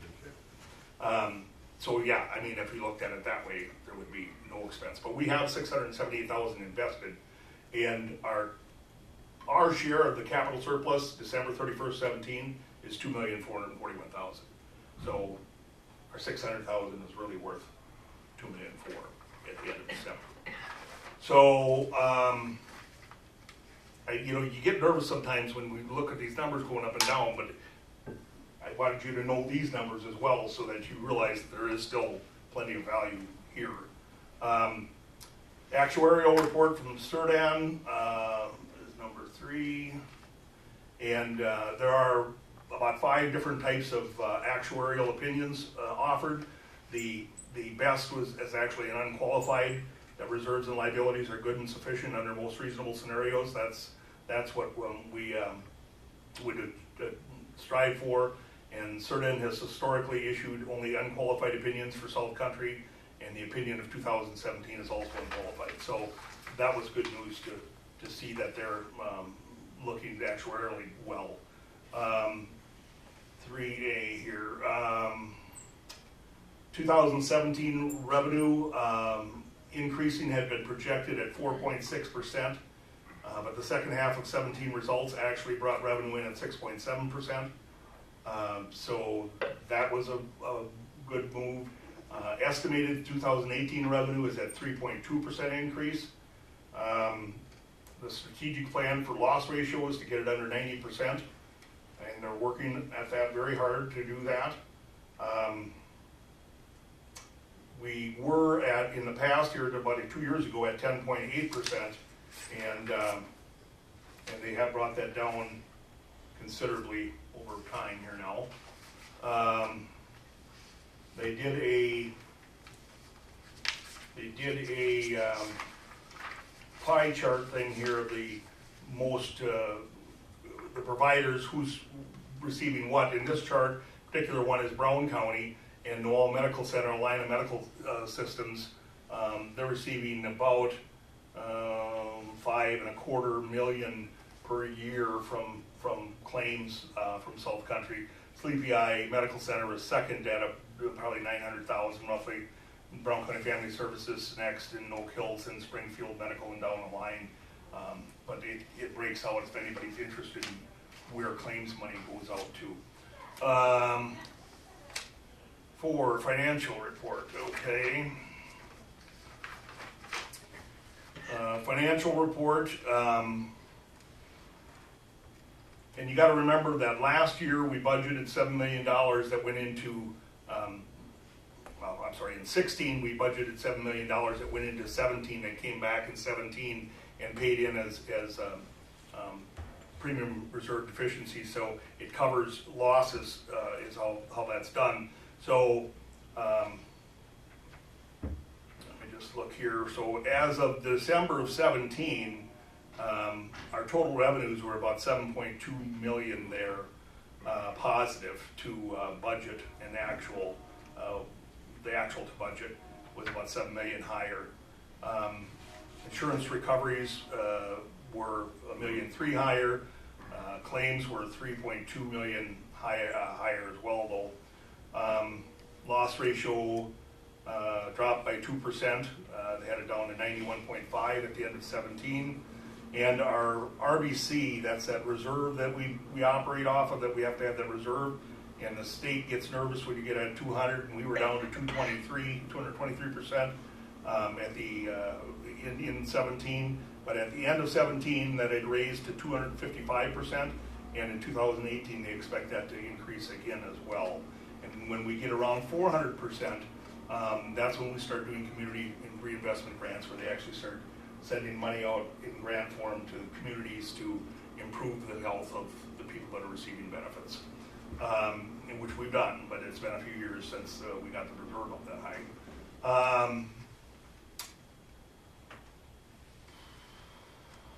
So net income is showing at 5 million for December 17, but you got to remember that we brought in 7 million in premium deficiency reserve. So actuality, we probably lost about 2 million last year, which is a whole lot better than our anticipated loss that we thought we were going to have.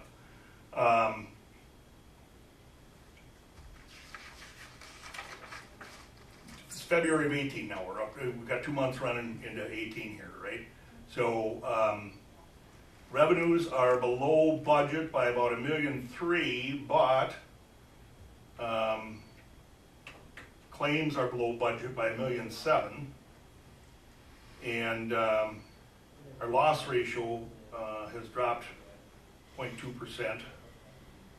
Total program expenses dropped by $2.2 million, so that's all good scenarios there.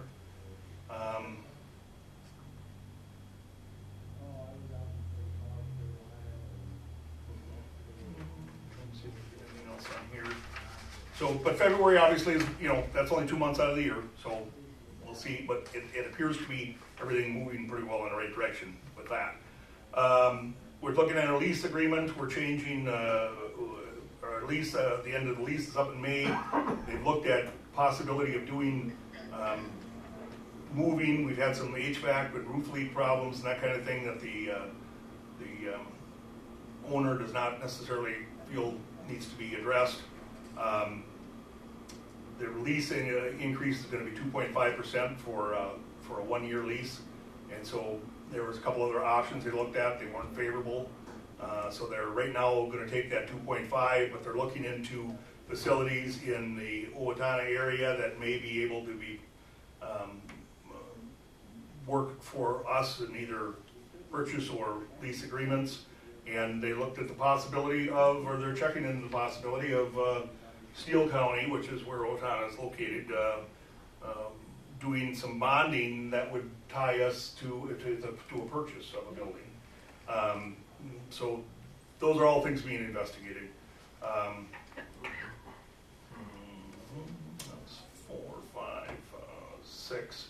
Procurement for ability care, shared care, single care, all of those senior marketed ones are due May 23rd, and they're gonna be awarded July 1st, so we'll have to keep an eye on what they come back with for rates on that.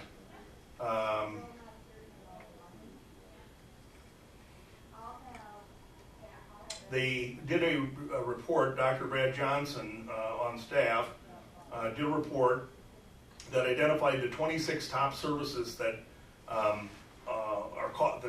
the highest cost 26 services that are used, that are being paid for by South Country Health, or that are being paid out there. South Country Health hits 20 of those 26, and the highest percentage, highest expense is radiological services. That's a 70% section there. So what they're looking at is these are things that are high cost and very low value. They don't see much bang for the buck here. So they're looking at CT scans for sinus infections, hardly ever produce any results or information that does any good to the health of the person. Lower back pain, not going down the leg or something, but just lower back pain, having a scan for that. Headaches, hardly ever come up with a CAT scan doing anything there. Pre-op chest radiology is not of value. Head imaging for dizziness is not of a value. And they looked at all our providers and they picked out who actually is using those particular services, and they will go now talk to those providers and just show them comparatively within, like here's the list that they're using, right? They aren't using it, you're using it, how come you're using it so much? I mean, can you show us all that? Because our charts and all the government charts here are showing that there's not much value there. So they're trying to look at controlling expenses by doing that. And I think that, I applaud them. I think that's it needs to be done. Instead of just because I got an MRI machine, let's plug it in and turn it on, you know. We're looking at branding and marketing, and you know, most people don't know who South Country Health Alliance is, and so they're going to try to see if they can do some branding and marketing, and we approved the first phase of that. That's about all I got. Dave, did anything else? I don't, you covered that real well. So I think that's everything about South Country and them. Any questions? Is that it? Done. Salary task force, I guess that was covered with Mr. Bird. Health insurance committee, I don't know, we met and basically we're going out to the insurance carriers and getting quotes. It's every 5 years we gotta do that, so. Then there's discussion about maybe dropping a lower, what do you call it, deductible. Lower deductible plan and adding a high deductible plan. There's two low deductible plans. They're very similar, low usage, and seeing if a high deductible plan might be of more interest to the workforce. That's about it. The two lows had really low, very low people in them, numbers of people, and the highest deductible we had almost half of the population, and so we thought even a higher deductible offered might be a good choice. And there's going to be discussion. We've got a meeting a week from now, and I should have put myself down as for the insurance committee too. I forgot. But department heads were going to kind of talk to kind of see what they felt. See what we'll come back and talk about it. Mr. Chair, the high deductible plans, are they connected with a health savings plan? Is there some type of Yeah. Then I also had a Sioux Trails executive board meeting last week, and we talked about bylaws and getting some of that information to a lawyer that we've got, and we'll get that back hopefully this week, and with some guidance on regarding corporate board structure transition, whatever. And then I guess once we get that, we can review that with the county attorney and just make sure, see if there's questions or whatever, move forward from there. So. And Energy Board yesterday afternoon, had a few things going on. One of them that we talked about is every summer the Energy Board does a tour someplace. I'll show you where to go. Last year we went out to a gas-fired turbine in South Dakota and watched that. This year the tour is going to be to Egan. I don't know if anybody knows what ISO is. That's the organization that controls the usage of electricity. In other words, they control the demand, or they monitor the demand and decide what units to turn on and off. And this one in Minneapolis or Egan controls upper Midwest. I'm not exactly sure how many, but it's a tour there. They're very secure there. It sounds like they might even do a background check on everybody who signs up to go. A minor background check, because they have to know names, and you don't, unless you don't get to go in. That will be on the 23rd of July.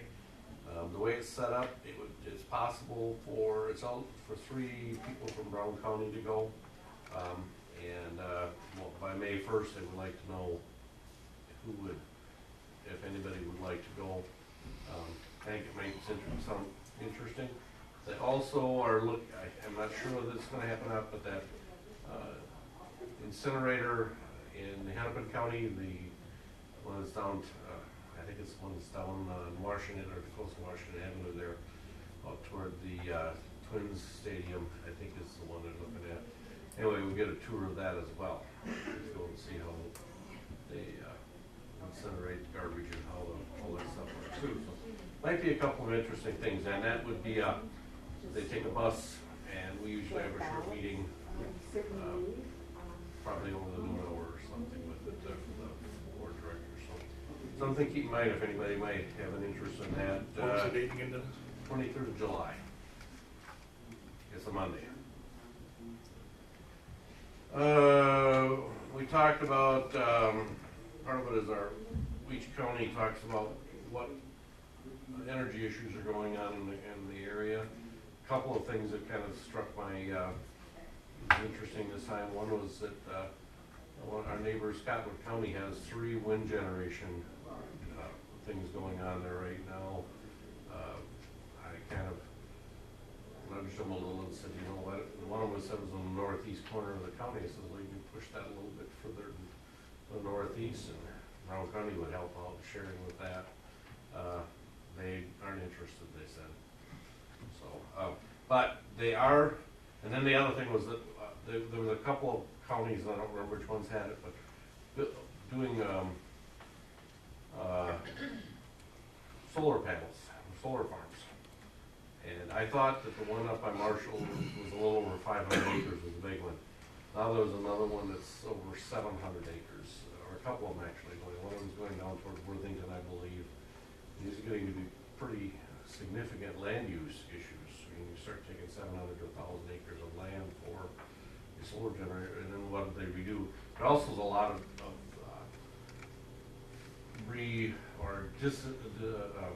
decommissioning. Some of the 20-year-old turbines now are going down, and they're recommissioning some of them, or putting new ones back in, and with some of the infrastructures there. So there's some things about now what they do with those fiberglass propeller blades. Landfill came up. So somebody else brought up, well, they grind them up and do something with them. But those are issues like that don't show up until it's time. So that was another part. I think that pretty much covered it, but if you have some interest in, oh, I know, the other one was that, we have, PACE, which is a part of our organization that helps businesses to do more affordable energy. It basically gives them a loan that they put on their taxes. I don't think we've done much of it in Brown County, but things have been starting to move. They're down to $128,000 or something like that they have left there, and they're gonna figure out what direction they're going, so stay tuned for that. We may be talking about some possible issues with that, and then we wanna be involved in them or not, so I will keep you posted on that. I think that's pretty much all I've got going on. Okay, I guess if there's nothing else, we'll go on to calendaring. Today is the 3rd, so the rest of today. Open. Open. Open. Open. Open. The 4th. Open. Open. Open. Open. Open. 5th. Open. Open. Open. Open. I have Area 2 RCRCA in River Falls on the morning. Okay, the 6th. Open. Open. Open. Open. Open. The 9th is maybe. Oh, has that, museum annex meeting, any Open. I've got that, museum meeting at 10 o'clock and then Historical Society at 7 o'clock that night. I'm open. And it says the 9th? The 9th, yeah. Yeah, I'm open then. Okay, the 10th. I have a local MRCI meeting, What time would that be? 9 AM. Open. Open. Got SWCD at 9:30 on the 10th. I got P and Z at 9 o'clock that morning. The 11th. I have a township meeting at 6:30. Scheduled for a public health meeting, but I'm on vacation. I don't think there's an alternate there.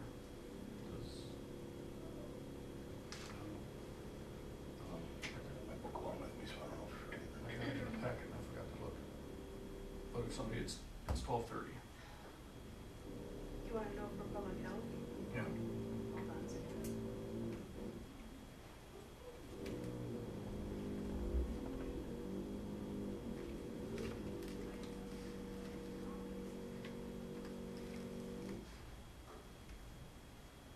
It's down at the Human Services Building always, in their conference room.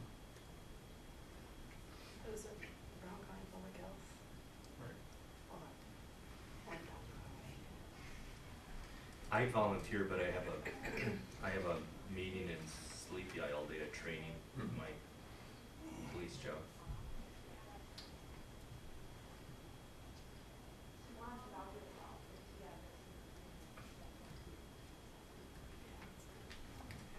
I can get it here pretty quick.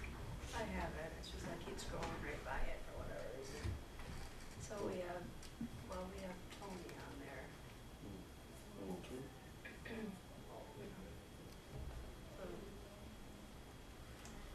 How long a meeting is it? Hour, usually.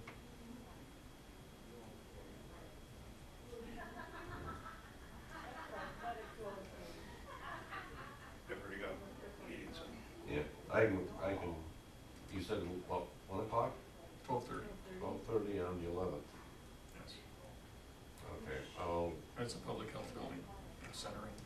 yeah, down, it's down lower level? Usually, not always, so. 12:30, okay. And Commissioner Bird, you're on vacation what days? From tomorrow until He feels like coming home. the 13th. And the Okay. snow will be all gone by the time I get back, so. Okay, and I've got 1:30 insurance meeting on the 11th and 6:30 township meeting that evening. I would have the same. So is that? Um, Oh, sorry. Insurance and township. I just got township and, So, okay, so Commissioner Berger's gonna be gone on vacation, so everyone else is going to township. Just put on the date. I think so. Okay, the 12th. Open. Open.